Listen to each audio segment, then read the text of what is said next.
जयो राधा माधवा कुंज बिहारी जय गोपी जनवल्लभा गिरिवरधारी। नमो ओं विष्णुपदाय कृष्णप्रस्थाय बुधले श्रीमदे जयपताक स्वामी नामने नमः आचार्यपदाय नटाय कृपाप्रदायने गौरकथदामदाय नगर ग्रामतारिणे नमो ओं विष्णुपदाय कृष्णप्रस्थाय बुधले श्रीमदे भक्तिवेदांत स्वामी नामने नमस्ते सरस्वती देवी गौरवाणी प्रचारिणे निर्विशेषा शून्यवादी पाश्चात्य देशतारिणे। जय श्री कृष्ण चैतन्य प्रभु नित्यानंद श्री अद्वैत गदाधार शिवासदी गौरभक्तवृंदा। मूकं करोति वाचालं पंगुर्लंघयते गिरिं यत्कृपातमहं वन्दे श्रीगुरुं दीनतारिणं परमानन्दमाधवं श्रीचैतन्यमीश्वरं। ഹരേ കൃഷ്ണ. ഈ പാനിഹട്ടി ഉത്സവം എന്ന് പറഞ്ഞാൽ ഇസ്കോണിൽ വലിയ ഹരേ കൃഷ്ണത്തിൽ വലിയൊരു ഉത്സവമാണ് പാനിഹട്ടി ഉത്സവം പറഞ്ഞിട്ട്. അപ്പോൾ ചൈതന്യ ചരിതാമൃതത്തിൽ ഈ കഥ ഉണ്ട്. ചൈതന്യ ചരിതാമൃതം അന്ത്യലീല 6-ാമത്തെ അധ്യായം ഫുള്ള് രഘുനാഥ് ദാസ് ഗോസ്വാമിയും ചൈതന്യ മഹാപ്രഭുവും രണ്ടുപേരും തമ്മിൽ സംസാരിക്കുന്ന ഇതൊക്കെ ഇതിൽ വരുന്നുണ്ട്. അപ്പോൾ ഇതിൽ ആദ്യം ശ്ലോകം എങ്ങനെയുണ്ട്? കൃപാഗുണൈർ യാ കുഗൃഹാന്തകൂപാത് ഉത്ഥ്യ പങ്ക്യാ രഘുനാഥദാസം ന്യസ്യ സ്വരൂപേ വിദത്തെ അന്തരംഗം ശ്രീകൃഷ്ണ ചൈതന്യം അമും പ്രപദ്യേ. ഭഗവാന്റെ കാരണമറ്റ കരുണ എന്ന കയറുകൊണ്ട് കുടുംബജീവിതം എന്ന് പറയുന്ന ഒരു കിണറിൻ്റെ ഉള്ളിൽ വീണുകൊണ്ടിരുന്ന രഘുനാഥ ഗോസ്വാമിനെ തന്ത്രം കൊണ്ട് രക്ഷിച്ച് തൻ്റെ അന്തരംഗ സേവകനാക്കി മാറ്റി സ്വരൂപ ദാമോദര ഗോസ്വാമീൻ്റെ കയ്യിൽ ഏൽപ്പിച്ച ശ്രീകൃഷ്ണ ചൈതന്യ മഹാപ്രഭുവിന് ഞാൻ എൻ്റെ പ്രണാമങ്ങൾ അർപ്പിക്കുന്നു പറഞ്ഞിട്ട് ഈ ശ്ലോകത്തിലുണ്ട്. അപ്പോൾ ഞാൻ വിചാരിച്ചു ഇന്ന് നമ്മൾ രഘുനാഥ് ദാസ ഗോസ്വാമി പറഞ്ഞിട്ടുള്ള ആ ഗോസ്വാമിയുടെ ജീവിത ചരിത്രം പറയാമെന്ന് വിചാരിച്ചു. എന്താ വെച്ചാൽ ഇപ്പോൾ ഇന്ന് നാളെ വേൾഡ് ഇസ്കോണിൽ ഹരേ കൃഷ്ണ ടെമ്പിളിൽ എല്ലാ ടെമ്പിളുകളിലും ലോകം മൊത്തം പാനിഹട്ടി ഉത്സവം പറഞ്ഞ ഉത്സവം ചെയ്യും. അപ്പോൾ അതിലെന്താ ചെയ്യാന്ന് വെച്ചാൽ എല്ലാവരും അവരവർ തമ്മിലുള്ള ഗൗര നിത്യാനന്ദ വിഗ്രഹങ്ങളെ അവരെടുത്ത് കൊണ്ടുപോയിട്ട് അടുത്തുള്ള പുഴയോ അല്ലെങ്കിൽ വെള്ളമുള്ള സ്ഥലത്ത് കുളങ്ങളിലൊക്കെ കൊണ്ടുപോയിട്ട് അവിടെ എല്ലാ ഭക്തന്മാരൊക്കെ ചേർന്നിട്ട് ആ ഗവർണിട്ടായി ചൈതന്യ മഹാപ്രഭുവിൻ്റെയും നിത്യാനന്ദ പ്രഭുവിൻ്റെയും വിഗ്രഹങ്ങളെ, അതായത് കൃഷ്ണ ബലറാമൻ്റെ വിഗ്രഹങ്ങളെ അവരെ പുഴയിൽ വെച്ച് അങ്ങനെ മുക്കി കുളിപ്പിച്ച് അഭിഷേകം ചെയ്തിട്ട് പിന്നെ അവിടെ വെച്ചിട്ട് എല്ലാ ഭക്തന്മാരും ചേർന്ന് കീർത്തനമൊക്കെ ചെയ്തിട്ട് അവിടെ ഈ എല്ലാവർക്കും അവല്, പാല്, മാങ്ങ, പഴങ്ങളൊക്കെ ഇട്ട് ഒരു പ്രസാദം ഉണ്ടാക്കും. ചിതാ ദഹി എന്ന് പറയും. ചിത പറഞ്ഞാൽ അവല്, ദഹി എന്ന് പറഞ്ഞാൽ നമ്മൾ തൈര്. ചിതാ ദഹി ഫെസ്റ്റിവൽ എന്നാണ് ഇതിൻ്റെ പേര്. ചിത എന്ന് വെച്ചാൽ അവലും തൈരും കൂട്ടിയിട്ടുള്ള ഒരു ഉത്സവം എന്നാണ് പറയുക. അപ്പോൾ ഈ ഉത്സവം ഇസ്കോണിലെ എല്ലാ ടെമ്പിളും നടത്തും. അപ്പോൾ ഈ ചിതാദേഹി ഫെസ്റ്റിവൽ എങ്ങനെ വന്നു എന്നുണ്ടെങ്കിൽ അതിൻ്റെ കാര്യമാണ് നമ്മളിപ്പോൾ ഒന്ന് ചർച്ച ചെയ്യാൻ പോണത്. അപ്പോൾ നമ്മളെ ഗുരു പരമ്പരയിൽ നമ്മൾ ഭഗവാനെ പൂജിക്കുമ്പോൾ നമ്മളെ ഗുരുവിൻ്റെ ഗുരു അങ്ങനെ പോകുമ്പോൾ ആ ഗുരു പരമ്പരയിൽ ഷഡ് ഗോസ്വാമി പറഞ്ഞിട്ട് ഒരു 6 ഗോസ്വാമികളെ ഫോട്ടോ നമ്മൾ പൂജാ മുറിയിൽ വയ്ക്കാറുണ്ട്. അപ്പോൾ ഈ 6 ഗോസ്വാമികളിൽ ഒരു ഗോസ്വാമിയായിട്ട് വരും രഘുനാഥ ദാസ ഗോസ്വാമി. അപ്പോൾ ഈ രഘുനാഥ് ദാസ ഗോസ്വാമി അദ്ദേഹം 6 ഗോസ്വാമികളിൽ ഒന്നാണ്. അപ്പോൾ ഈ രഘുനാഥ് ദാസ ഗോസ്വാമി മായാപൂരിലടുത്ത് കൃഷ്ണപൂർ എന്നുള്ള ഒരു സ്ഥലത്ത് അവിടെയാണ് ജനിച്ചത്. അവിടെ ഗോവർദ്ധൻ മജുംദാർ എന്ന് പറഞ്ഞിട്ട് ഒരു ഭക്തനുണ്ടായിരുന്നു, വലിയൊരു കോടീശ്വരൻ എന്ന് വെച്ചാൽ മൾട്ടി മില്യണിയർ എന്നൊക്കെ പറയില്ല ഇന്ന് നമ്മൾ, അങ്ങനത്തെ കോടീശ്വരൻ. അവിടെ ഒരു മുസ്ലിം രാജാവ് ഉണ്ടായിരുന്നു, നവാബ് ഹുസൈൻ ഷാ എന്ന് പറഞ്ഞൊരു രാജാവ്. ആ രാജാവിൻ്റെ താഴെയായിട്ട് ഇവർ ടാക്സ് കളക്ട് ചെയ്യണതാണ് ഇവർ പണി. ചേട്ടനും അനിയനും 2 പേര്. ചേട്ടൻ്റെ പേര് ഹിരണ്യ മജുംദാർ, അനിയൻ്റെ പേര് ഗോവർദ്ധൻ മജുംദാർ എന്ന് പറഞ്ഞിട്ട്. അപ്പോൾ ഈ 2 പേരും ആ നാട്ടിലുള്ള എല്ലായിടത്തും ടാക്സ് കളക്ട് ചെയ്യും. എല്ലായിടത്തും ടാക്സ് കളക്ട് ചെയ്തിട്ട് രാജാവിന് കൊടുക്കണം. അപ്പോൾ കൊടുക്കുമ്പോൾ അതിൽ എത്ര പൈസ അവർ കളക്ട് ചെയ്യുന്നുണ്ടോ അതിലൊരു 25% ഇവർക്ക്, ബാക്കിയുള്ള പൈസ രാജാവിന് കൊടുക്കണം. അങ്ങനെയാണ് കണക്ക് അവിടെ. അപ്പോൾ അപ്പോൾ അങ്ങനെയുള്ള ഈ ഗോവർദ്ധൻ മജുംദാർ എന്നുള്ള ഈ ഇയാൾക്ക് മകനായിട്ടാണ് ഈ രഘുനാഥ് ദാസ ഗോസ്വാമി ജനിച്ചത്. ഭയങ്കര കോടീശ്വരന്മാരായിട്ട് ചെറുപ്പത്തിൽ ജനിച്ചപ്പോൾ തൊട്ട് തന്നെ, ചെറുപ്പം തൊട്ടേ നല്ല ഭക്തിയും, ചെറുപ്പം തൊട്ടേ ഭഗവാനെക്കുറിച്ചുള്ള കഥകളും ലീലയും ഭഗവാനെക്കുറിച്ച് കേട്ടുകൊണ്ടിരുന്നിട്ട് എപ്പോഴും ഭഗവാനിൽ ഭക്തിയായിരിക്കും. അപ്പോൾ അദ്ദേഹത്തിൻ്റെ കുടുംബത്തിലുള്ള ഫാമിലി ആയിട്ടുള്ള അമ്പലത്തിലുള്ള അവരെ വീട്ടിലുള്ള അമ്പലത്തിൽ പൂജാരിയാണ് യദുനന്ദൻ ആചാര്യ എന്ന് പറഞ്ഞ ഒരാൾ. യദുനന്ദൻ ആചാര്യ പറഞ്ഞൊരു ഭക്തനാണ് അവിടുത്തെ അമ്പലത്തിൽ പൂജാരി. അവരെ കുടുംബത്തിലുള്ള ഫാമിലി ഗുരുവാണ് ബൽറാം ആചാര്യ പറഞ്ഞിട്ട്.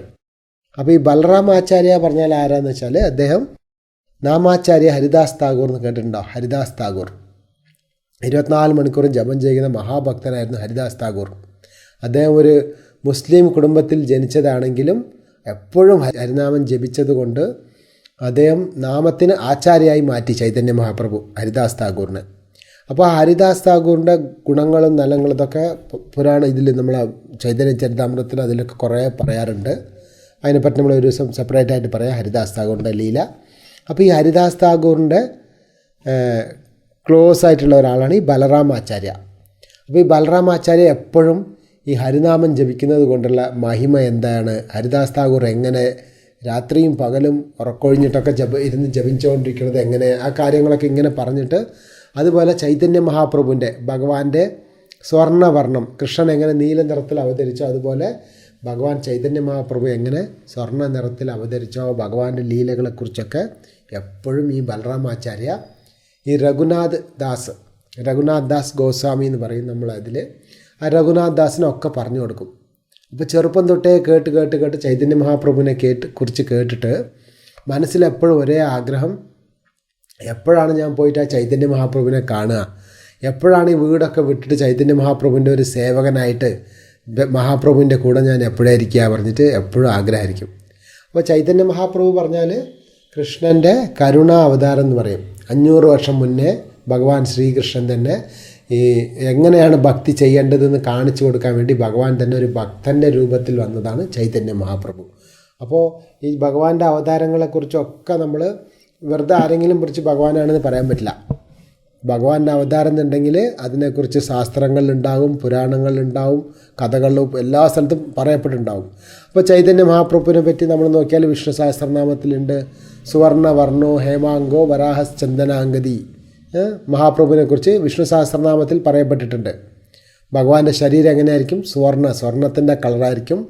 വരാഹസ് ചന്ദനാംഗതി, സന്യാസിയായിട്ട് ചന്ദനം ശരീരത്തിൽ ധരിച്ച് അങ്ങനെ ഇരിക്കുന്നുണ്ടാവും പറഞ്ഞ് വിഷ്ണു സഹസ്രനാമത്തിലുണ്ട്. അതേമാതിരി ഭാഗവതത്തിലെടുത്താൽ ഭാഗവതത്തിൽ 11ാമത്തെ സ്കന്ധത്തിൽ ചൈതന്യ മഹാപ്രഭു ഭഗവാന്റെ അവതാരമാണ് പറഞ്ഞിട്ടുണ്ട്. കൃഷ്ണവർണം ത്രിസാകൃഷ്ണം സാങ്കോ പാങ്കാസ്ത്ര പാർഷദം യജ്ഞൈ സങ്കീർത്തനൈ പ്രായർ യജന്തിഹി സുമേധസ അങ്ങനെ പറഞ്ഞ് ചൈതന്യ മഹാപ്രഭുവിനെ കുറ്റി പറഞ്ഞ് ഭാഗവതത്തിൽ 11ാമത്തെ സ്കന്ധത്തിൽ പറയുന്നുണ്ട്. അതുമാതിരി അഗ്നിപുരാണം വേറെ പുരാണങ്ങളിൽ ഭഗവാന്റെ അവതാരത്തെക്കുറിച്ച് കുറേ പറഞ്ഞിട്ടുണ്ട്. എന്നാലും മറ്റുള്ള അവതാരങ്ങൾ, ഇപ്പോൾ നമ്മൾ മത്സ്യാവതാരം, കൂർമാവതാരം, വരാഹാവതാരം എന്നൊക്കെ പറയുന്ന പോലെ അത്ര ഫേമസ് ആയിട്ട് ഈ അവതാരം ഉണ്ടാവില്ല. എന്താ വെച്ചാൽ ഭാഗവതത്തിൽ പറയുന്നുണ്ട് ത്രിയുഗ എന്നാണ് പറയുന്നത്. ഭഗവാൻ 3 യുഗത്തിൽ അവതരിക്കുന്ന ഭഗവാനാണെന്നാണ് പറയുന്നത്. അതായത് സത്യയുഗം, ദ്വാപരയുഗം, ത്രേതയുഗം. പക്ഷേ കലിയുഗത്തിൽ രഹസ്യമായിട്ടാണ് ഭഗവാൻ വരുന്നത്, ഒരു ഭക്തൻ്റെ രൂപത്തിലാണ് വരുന്നത്. സാങ്കോ പാങ്കാസ്ത്ര പാർഷദം. ഭഗവാന് തൻ്റെ സംഘികൾ ആരൊക്കെയാണ്? അദ്വൈതാചാര്യ, നിത്യാനന്ദ പ്രഭു, അവരെ കൂടെയാണ് വന്നിട്ട് യജ്ഞൈർ സങ്കീർത്തന പ്രായർ. ഈ കലിയുഗത്തിൻ്റെ യുഗധർമ്മം എന്താണ്? നാമസങ്കീർത്തനം. അതായത് സത്യയുഗത്തിലെ യുഗധർമ്മം ഹൃദയ ധ്യായതോ വിഷ്ണു, ഭഗവാനെ ധ്യാനം ചെയ്യുന്നതാണ് സത്യയുഗത്തിൽ യുഗധർമ്മം. ഓരോ യുഗത്തിൽ ഭഗവാനെ കാണാൻ വേണ്ടിയും ഭഗവാന്റെ അടുത്ത് പോകാൻ വേണ്ടിയും നമ്മൾ ചെയ്യേണ്ട ഒരു ആക്ടിവിറ്റീസിനെ, ഒരു ക്രിയയ്ക്ക് പറയുന്നത് യുഗധർമ്മം എന്ന് പറയും. അപ്പോൾ സത്യയുഗത്തിൽ ജനങ്ങൾക്കൊക്കെ അവർക്ക് ഭയങ്കര ആയുഷ് കൂടുതലായിരുന്നു. ലക്ഷം കോടിക്കണക്കിന് വർഷങ്ങളൊക്കെ ജീവിച്ചിരുന്നു. സത്യയുഗം, കൃതയുഗം എന്നൊക്കെ പറയും. അപ്പോൾ അന്ന് എങ്ങനെയെന്ന് വെച്ചാൽ അന്ന് അവർ ഭഗവാനെ കാണണമെങ്കിൽ എന്ത് ചെയ്യണം? ധ്യാനം. ഹൃദയ ധ്യായതോ വിഷ്ണുവിനെ ധ്യാനം ചെയ്യണമെന്ന്. അപ്പോൾ എങ്ങനെയെന്ന് വെച്ചാൽ അവരൊരു സ്ഥലത്ത് ഇരുന്നിട്ട് ഒരു 1000 വർഷം 2000 വർഷമൊക്കെ ഇരുന്ന് ഇങ്ങനെ ധ്യാനം ചെയ്യുമ്പോൾ ഭഗവാനെ അവരിങ്ങനെ നേരിട്ട് കാണും. എല്ലാവർക്കും സത്വഗുണം നിറഞ്ഞിരുന്നു അന്നത്തെ കാലത്ത്. അപ്പോൾ സത്വഗുണം നിറഞ്ഞുള്ളതും നല്ല തപസ്സും ധ്യാനമൊക്കെ ചെയ്യുമ്പോൾ അവർ ഭഗവാനെ നേരിട്ട് കാണും, ഭഗവാൻ നേരിട്ട് വരും സത്യയുഗത്തിൽ. അത് കഴിഞ്ഞ് ത്രേതായം യച്ചതോ മകൈ. ത്രേതായുഗത്തിൽ യുഗധർമ്മം എന്തായിരുന്നു?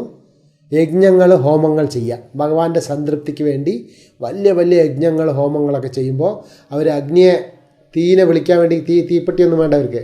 ആ അഗ്നീൻ്റെ മന്ത്രം ഇങ്ങനെ പറഞ്ഞാൽ തീ വന്ന് കത്തോടെ. അപ്പോൾ അങ്ങനെയുള്ള പ്യൂറായിട്ടുള്ള ബ്രാഹ്മൺസ് അങ്ങനെ യജ്ഞം ചെയ്തു. അങ്ങനെ എല്ലാവരും അങ്ങനെ യജ്ഞങ്ങൾ ചെയ്ത് ഭഗവാനെ പൂജിച്ചിരുന്നു എന്ന് ത്രേതായുഗത്തിൽ. ദ്വാപരേ പരിചര്യായാം. ദ്വാപരയുഗത്തിൽ എങ്ങനെയാണ് ഭഗവാനെ പൂജ ചെയ്യേണ്ടിരുന്നതെന്ന്, ഭഗവാനെ വിഗ്രഹരൂപത്തിൽ വെച്ച് പൂജിച്ച് നൈവേദിച്ച് അങ്ങനെയൊക്കെയാണ് ദ്വാപരയുഗത്തിൽ ഭഗവാനെ സന്തോഷിപ്പിച്ചിരുന്നത്.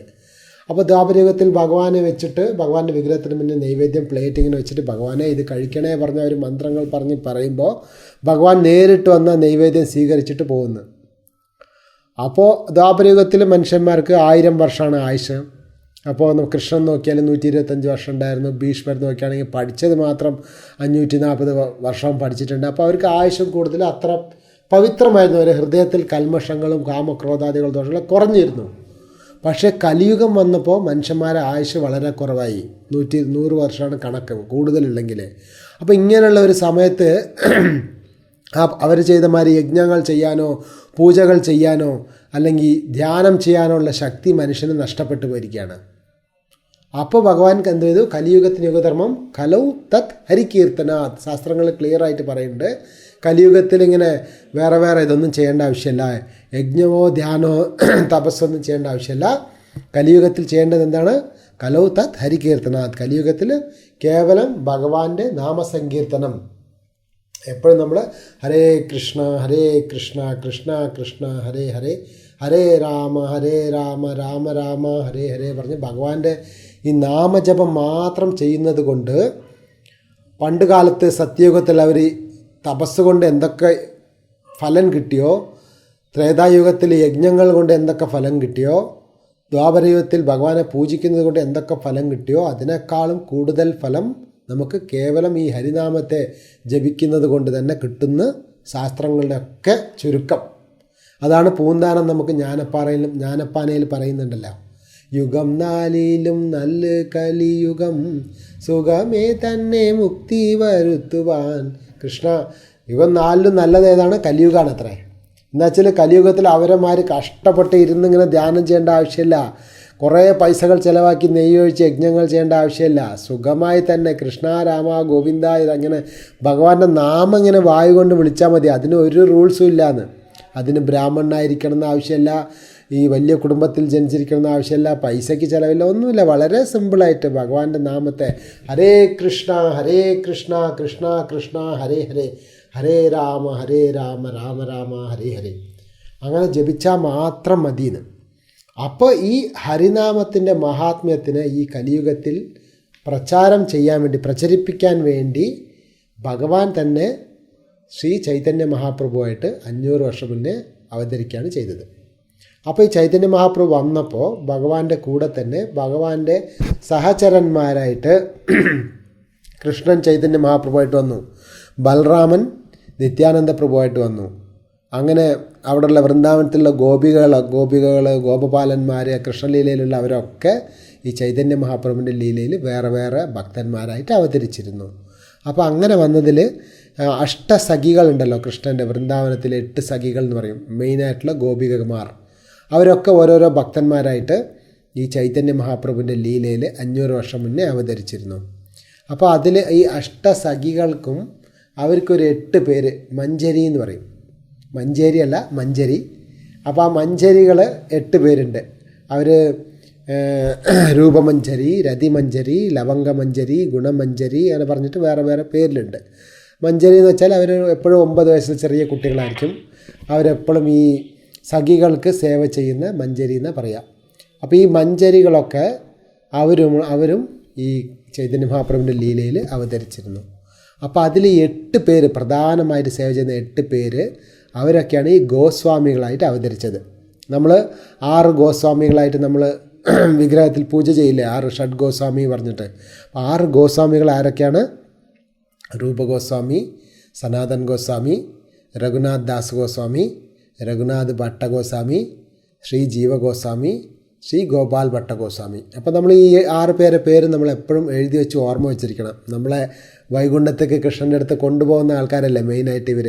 അപ്പോൾ ഇവർ ഈ 6 പേര് നമ്മളെല്ലാവരും എഴുതി വെച്ച് ഓർമ്മ വയ്ക്കണം. 6 പേര്: രൂപ ഗോസ്വാമി, രഘുനാഥ് ഗോസ്വാമി, രഘുനാഥ് ഭട്ട ഗോസ്വാമി, സനാതൻ ഗോസ്വാമി, ജീവ ഗോസ്വാമി, ഗോപാൽ ഭട്ട ഗോസ്വാമി. 6 ഗോസ്വാമികൾ. അപ്പോൾ അതിൽ അഷ്ടമഞ്ജരി 8 പേരുണ്ട്. അപ്പോൾ നമ്മൾ 6 ഗോസ്വാമികൾ മാത്രമേ പ്രധാനമായിട്ട് പറയുന്നുള്ളൂ. ബാക്കിയുള്ള 2 പേര് ആരൊക്കെയാണെന്ന് ചോദിച്ചാൽ അതാണ് ഈ ചൈതന്യ ചരിതാമൃതം എഴുതിയത് കൃഷ്ണദാസ് കവിരാജ് ഗോസ്വാമി പറഞ്ഞ അദ്ദേഹം. പിന്നെ ഇനിയൊരുത്തർ ഭൂഗർഭ ഗോസ്വാമി. അങ്ങനെ 8 പേരുണ്ട്. നമ്മൾ 6 പേരാണ് പ്രധാനമായിട്ട് നമ്മൾ പറയാറ് ഷഡ് ഗോസ്വാമികളായിട്ട്. അപ്പോൾ അതിലൊന്നാണ് ഈ രഘുനാഥദാസ ഗോസ്വാമി. നമ്മളെ ഗൗഡീയ സമ്പ്രദായത്തിൽ പ്രയോജന ആചാര്യ എന്നാണ് പറയുക. പ്രയോജന ആചാര്യ രഘുനാഥദാസ ഗോസ്വാമി. അപ്പോൾ ഈ രഘുനാഥദാസ് ഗോസ്വാമി ചെറുപ്പം തൊട്ട് തന്നെ എങ്ങനെയെങ്കിലും ഈ വീട്ടിൽ നിന്നും ഇതൊക്കെ വിട്ടുപോയി ഈ ഭഗവാന്റെ സേവയിൽ ഇരിക്കണം, എപ്പോഴും ഭഗവാന്റെ നാമം ജപിച്ച് ചൈതന്യ മഹാപ്രഭുവിൻ്റെ കൂടെ ഇരിക്കണം എന്ന് ഭയങ്കര ആഗ്രഹം. അപ്പോൾ ഈ വീടൊക്കെ വിട്ടു പോകാൻ വേണ്ടി എപ്പോഴും ആലോചിച്ചുകൊണ്ടിരിക്കും. അപ്പോൾ അച്ഛനമ്മയും നോക്കിയിട്ട് ഇദ്ദേഹത്തിന് വീട്ടിനോടോ ഒരു കുടുംബത്തിനോടൊന്നും ഒരു എന്താ പറയുക ഒരു ആകർഷണമില്ല. എപ്പോഴും ഭഗവാന്റെ ഭക്തിയിൽ മാത്രമേ ഉള്ളൂ ആകർഷണം. ഇപ്പം ഇങ്ങനെ ആയാൽ നമ്മളെ വീട്ടിലൊന്നും നിൽക്കില്ല. എത്രയും കോടി സ്വത്തുണ്ട്, സ്വത്തിനൊക്കെയുള്ള ആകെ ഒരു മകനേ ഉള്ളൂ. നല്ല സുന്ദരനായ മകനാണ്. അപ്പോൾ ഈ മകനെ എങ്ങനെയെങ്കിലും കല്യാണം കഴിച്ച് കൊടുത്താൽ അപ്പം ഈ ഭാര്യയും കുട്ടികളൊക്കെ ആകുമ്പോൾ പിന്നെ അങ്ങനെ വീട്ടിൽ നിൽക്കുമല്ലോ വിചാരിച്ചിട്ട് അപ്പോൾ ഏറ്റവും സുന്ദരിയായ ഒരു പെണ്ണിനെ കല്യാണം കഴിച്ച് കൊടുത്തു എന്ന് ഇതിൽ ശാസ്ത്രങ്ങൾ പറയാണ്ട് ഒരു ദേവതയെ പോലെ ഇരിക്കും അത്ര രഘുനാഥദാസ് ഗോസ്വാമിയുടെ ഭാര്യ. എന്നുവെച്ചാൽ അങ്ങനത്തെ സുന്ദരിയായ ഭാര്യയെ കല്യാണം കഴിച്ചു കൊടുത്തു. കോടിക്കണക്കിന് ഉറുപ്പ്യയ്ക്ക് ഏകൈക അധിപതി അങ്ങനെയുള്ള രഘുനാഥദാസ് ഗോസ്വാമി. പക്ഷേ അതിലൊന്നിലും ഒരു ആഗ്രഹമില്ലാതെ എപ്പോഴും ഭഗവാന്റെ സേവയിൽ ചെയ്യണം എന്നുള്ള ഒരൊറ്റ ആലോചന മാത്രമേ ഉണ്ടായിരുന്നുള്ളൂ എന്ന്. പക്ഷേ ഇവരെ അച്ഛനും അമ്മയും എന്ത് ചെയ്യും, ഈ രഘുനാഥദാസ് ഗോസ്വാമി വീട് വിട്ട് പോകാതിരിക്കാൻ വേണ്ടിയിട്ട് എപ്പോഴും അദ്ദേഹത്തിന് സെക്യൂരിറ്റികളായിട്ട് ഇടയ്ക്കിടയ്ക്ക് വീട് വിട്ട് ഓടിപ്പോവും ചൈതന്യ മഹാപ്രഭുവിനെ കാണാൻ വേണ്ടി. ചൈതന്യ മഹാപ്രഭു അപ്പോൾ ജഗന്നാഥ് പുരിയിൽ ഉണ്ടായിരുന്ന സമയമാണ്. അപ്പോൾ ജഗന്നാഥ് പുരിക്ക് പോകണം എന്ന് പറഞ്ഞിട്ട് അപ്പോൾ വിട്ടു പോകും. വീട്ടിൽ നിന്ന് ഓടിപ്പോകുമ്പോൾ മറ്റുള്ള വീട്ടിലെ സെക്യൂരിറ്റി ഗാർഡ്സിനെ വെച്ചിട്ടുണ്ടാവും. അവർ കൊണ്ടുപോയി പിടിച്ചു കൊണ്ടുവരും. എങ്ങനെ ഒരു കൈദിയെ ഒരു തെറ്റ് ചെയ്ത ആളെ പിടിച്ചു കൊണ്ടുവരുന്ന മാതിരി പിടിച്ചു കൊണ്ടുവന്ന് വീട്ടിൽ വയ്ക്കും. അപ്പോൾ എപ്പോഴും ഇതൊരു പതിവായി. വീട്ടിൽ നിന്ന് അപ്പോൾ വീട്ടിൽ നിന്ന് ഒളിച്ച് ഓടിപ്പോവുക. ഇവരെ സെക്യൂരിറ്റി ഗാർഡ്സ് വന്ന് പിടിച്ചു കൊണ്ടുവരും രഘുനാഥദാസ് ഗോസ്വാമിയെ. ഇങ്ങനെ കുറേ ദിവസമായിട്ട് അവസാനം അവരെ അമ്മ പറയും, അച്ഛൻ്റെ അടുത്ത് അമ്മ പറയാണ്, നമ്മളെ മകൻ ഇങ്ങനെ എപ്പോഴും ചൈതന്യ മഹാപ്രഭു പറഞ്ഞ് എപ്പോഴും പോകുകയാണല്ലോ, ഇവനിപ്പോൾ എന്താ ചെയ്യുക, നമ്മൾ ഇങ്ങനെ വിട്ടാൽ നമ്മളെന്താ കുടുംബത്തിന് ആകെയുള്ള ഒരേ ഒരു വംശപരമ്പര ഇവൻ മാത്രമല്ലേ ഉള്ളൂ, വിട്ടാൽ എന്താ ചെയ്യാന്ന് ചോദിക്കുമ്പോൾ പറയും, നമുക്കൊരു കയറിട്ട് കെട്ടി വയ്ക്കാം, ഇവൻ വിട്ടാൽ ഉടനെ ചൈതന്യ മഹാപ്രഭുവിൻ്റെ അടുത്ത് പോകണമെന്ന് പറഞ്ഞ് പോകുകയല്ലേ, അപ്പോൾ ഇവനൊരു കയറിട്ട് കെട്ടി വയ്ക്കാമെന്ന് പറയും. അപ്പോൾ അവർ അച്ഛൻ പറയും,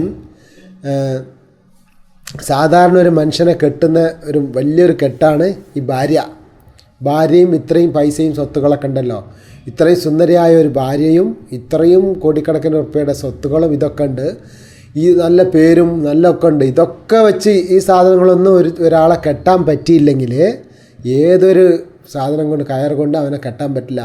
എന്താ വെച്ചാൽ അവൻ ആൾറെഡി ഭഗവാന്റെ പ്രേമം എന്നുള്ള ആ കൃഷ്ണൻ്റെ അടുത്തുള്ള ഭക്തി എന്നുള്ള ആ കയർ കൊണ്ട് കെട്ടപ്പെട്ടിരിക്കുന്ന ഒരാളാണ്. അപ്പോൾ അയാളെ ഈ സാധാരണ കയർ കൊണ്ട് കെട്ടാൻ പറ്റില്ല പറഞ്ഞിട്ട് അവർ അച്ഛൻ പറയും. അപ്പോൾ ഇങ്ങനെ ഇരിക്കുന്ന സമയത്ത് ചൈതന്യ മഹാപ്രഭുവിനെ കാണണം എന്നുള്ള ആഗ്രഹത്തിൽ ഇങ്ങനെ ഇരിക്കുന്ന സമയത്ത് അപ്പോൾ ഈ നമ്മളെ വൈഷ്ണവ സോങ്സ് എന്നുള്ള ബുക്കിൽ ഒരു പാട്ടുണ്ട്, നിത്യാനന്ദ പ്രഭു, അതായത് ബൽറാം, ആ നിത്യാനന്ദ പ്രഭുവിൻ്റെ അനുഗ്രഹം ഇല്ലാണ്ട് നമുക്ക് ചൈതന്യ മഹാപ്രഭുവിൻ്റെ അനുഗ്രഹം കിട്ടില്ല പറഞ്ഞിട്ടുണ്ട്. അത് പറഞ്ഞതുപോലെ തന്നെ ഇത് എത്ര പ്രാവശ്യം ചൈതന്യ മഹാപ്രഭുവിൻ്റെ അടുത്ത് പോകാൻ വേണ്ടി ശ്രമിച്ചാലും അവിടെ പോകാൻ പറ്റില്ല. എപ്പോഴെങ്കിലും ആരെങ്കിലും പിടിച്ച് വീണ്ടും തിരിച്ചിങ്ങോട്ട് വീട്ടിൽ കൊണ്ടുവരും. അപ്പോൾ അങ്ങനെയുള്ള സമയത്ത് ഒരു ദിവസം ചൈതന്യ മഹാപ്രഭു അവരെ വീട്ടിൻ്റെ അടുത്തുള്ള ഒരു സ്ഥലത്തേക്ക് വന്നു. ആ വന്നുള്ള സമയത്ത് ഈ രഘുനാഥദാസ് ഗോസ്വാമിക്ക് ഇദ്ദേഹത്തിന് എങ്ങനെയെങ്കിലും കഷ്ടപ്പെട്ട് പോയി ചൈതന്യ മഹാപ്രഭുവിനെ ഒന്ന് കാണണം എന്നുള്ള ആഗ്രഹത്തിൽ വീട്ടിൽ പെർമിഷൻ ചോദിച്ചപ്പോൾ അവരച്ഛനും കുറേ ആൾക്കാരെ കൂടെ പോയി കാണാൻ വേണ്ടി വിടും.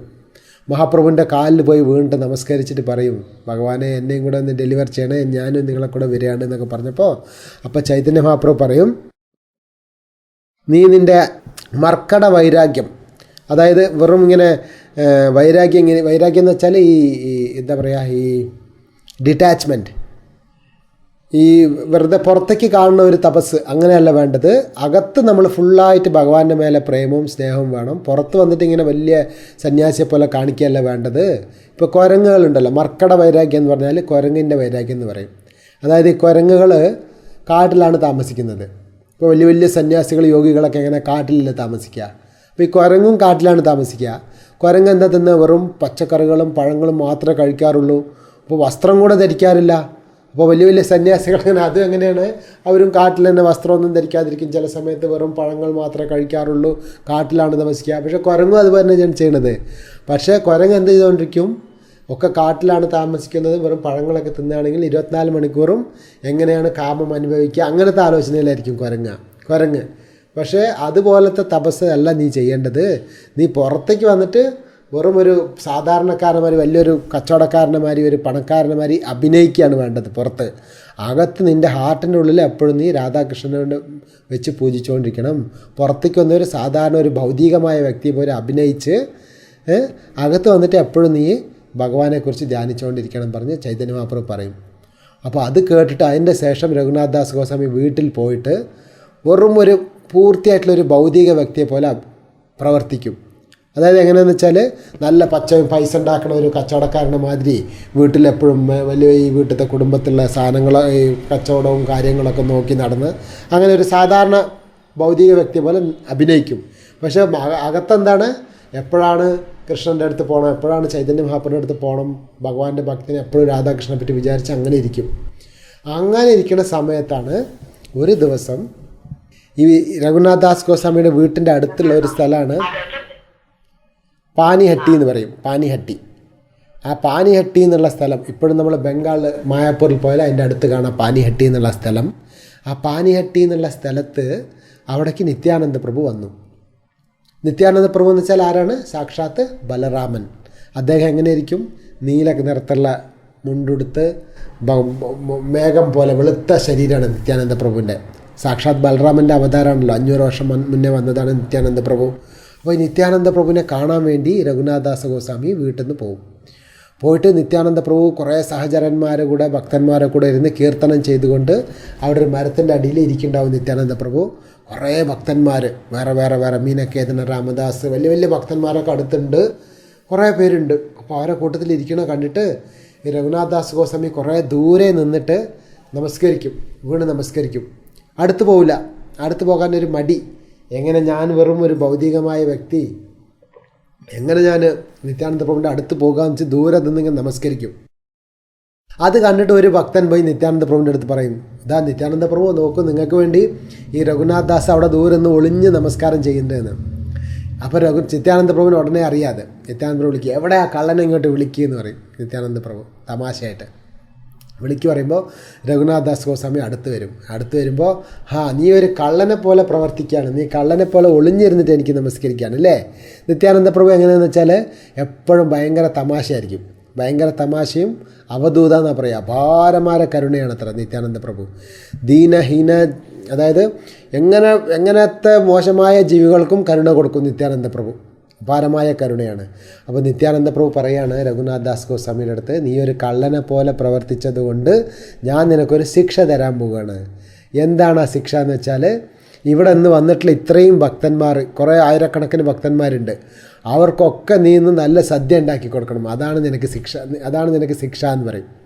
എല്ലാവർക്കും പ്രസാദം ഉണ്ടാക്കി കൊടുക്കണം പറയും. എന്താ വെച്ചാൽ രഘുനാഥ് ദാസ് ഗോസ്വാമി വലിയ പണക്കാരനല്ലേ, കോടീശ്വരനല്ലേ. അത് പറഞ്ഞപ്പോൾ രഘുനാഥ് ദാസ് ഗോസ്വാമിക്ക് ഭയങ്കര സന്തോഷമായി. എൻ്റെ ഭാഗ്യം എന്താണ്, നിത്യാനന്ദ പ്രഭുവിനും അവരെ സഹചരന്മാർക്കൊക്കെ പ്രസാദം ഉണ്ടാക്കി കൊടുക്കാനുള്ളൊരു ഭാഗ്യമോ പറഞ്ഞിട്ട് ഉടൻ തന്നെ ആയിരക്കണക്കിന് മണ്ണിൻ്റെ ചട്ടികൾ കൊണ്ടുവരാൻ പറയും. വേറെ ആൾക്കാരുടെ അടുത്ത് പറഞ്ഞ് പൈസ കൊടുത്ത് അയച്ചിട്ട് ചട്ടി കൊണ്ടുവരും. കുറേ തൈര്, അടുത്തുള്ള കടകളിലൊക്കെ ഉള്ള തൈരും പാലും പഞ്ചസാര പിന്നെ കഴിക്കാനുള്ള പഴങ്ങൾ എല്ലാ സാധനങ്ങളും കൊണ്ടുവന്നിട്ട് ഒരു ചട്ടിയിൽ അവിലിടുന്നു. അവിലിൽ തൈരിട്ട് പഞ്ചസാര ഇട്ടിട്ട് അതിങ്ങനെ കുതിരാൻ വേണ്ടിയിട്ട് തൈര് ഒഴിച്ച് വയ്ക്കും. മറ്റൊരു ചട്ടിയിൽ പാലൊഴിച്ചിട്ട്, പാലും പഞ്ചസാരയും എന്താ പറയുക, ക്ഷീർ എന്ന് പറയില്ലേ, പാലിനിങ്ങനെ നല്ല കുറുക്കിയെടുത്ത പാല്, അതൊരു ചട്ടിയിലിട്ട് അതിൽ അവലിട്ടിട്ട്, അതാണ് ചിതാ ദഹി എന്നാണ് ഈ ഉത്സവത്തിൻ്റെ പേര്. ചിതാന്ന് വെച്ചാൽ അവല്. അപ്പോൾ അവലും ഈ കുതിർന്ന പാലും ഇതൊക്കെ ഇട്ടിട്ട് ഒരു നല്ലൊരു സ്വീറ്റ് ഉണ്ടാക്കി, ഭയങ്കര എല്ലാ അടുത്തുള്ള കടകളിലുള്ള എല്ലാ സാധനങ്ങളും കൽക്കണ്ടും ഇതൊക്കെ ഉണ്ടാക്കി നല്ല അമൃതം പോലത്തെ 2 രുചിയായ സാധനം ഉണ്ടാക്കിയിട്ട് ഓരോരുത്തർക്കും 2 ചട്ടി കൊടുത്തു എന്ന്. ഒരു ചട്ടിയിൽ അവലും തൈരൊക്കെ ഇട്ടുള്ളത്, ഇനിയൊരു ചട്ടിയിൽ കുതിർന്ന ഈ എന്താ പറയുക കണ്ടൻസ് മിൽക്ക് മാരത്തുള്ള പാലും അവലും അതൊക്കെ ഇട്ട് അതും കൊടുത്തു എന്ന്. കൊടുത്തിട്ട് അപ്പോൾ ഓരോരുത്തരും ഇങ്ങനെ 2 ചട്ടിയിൽ വെച്ചിട്ട് എല്ലാവരും കഴിക്കുകയാണ് പ്രസാദം.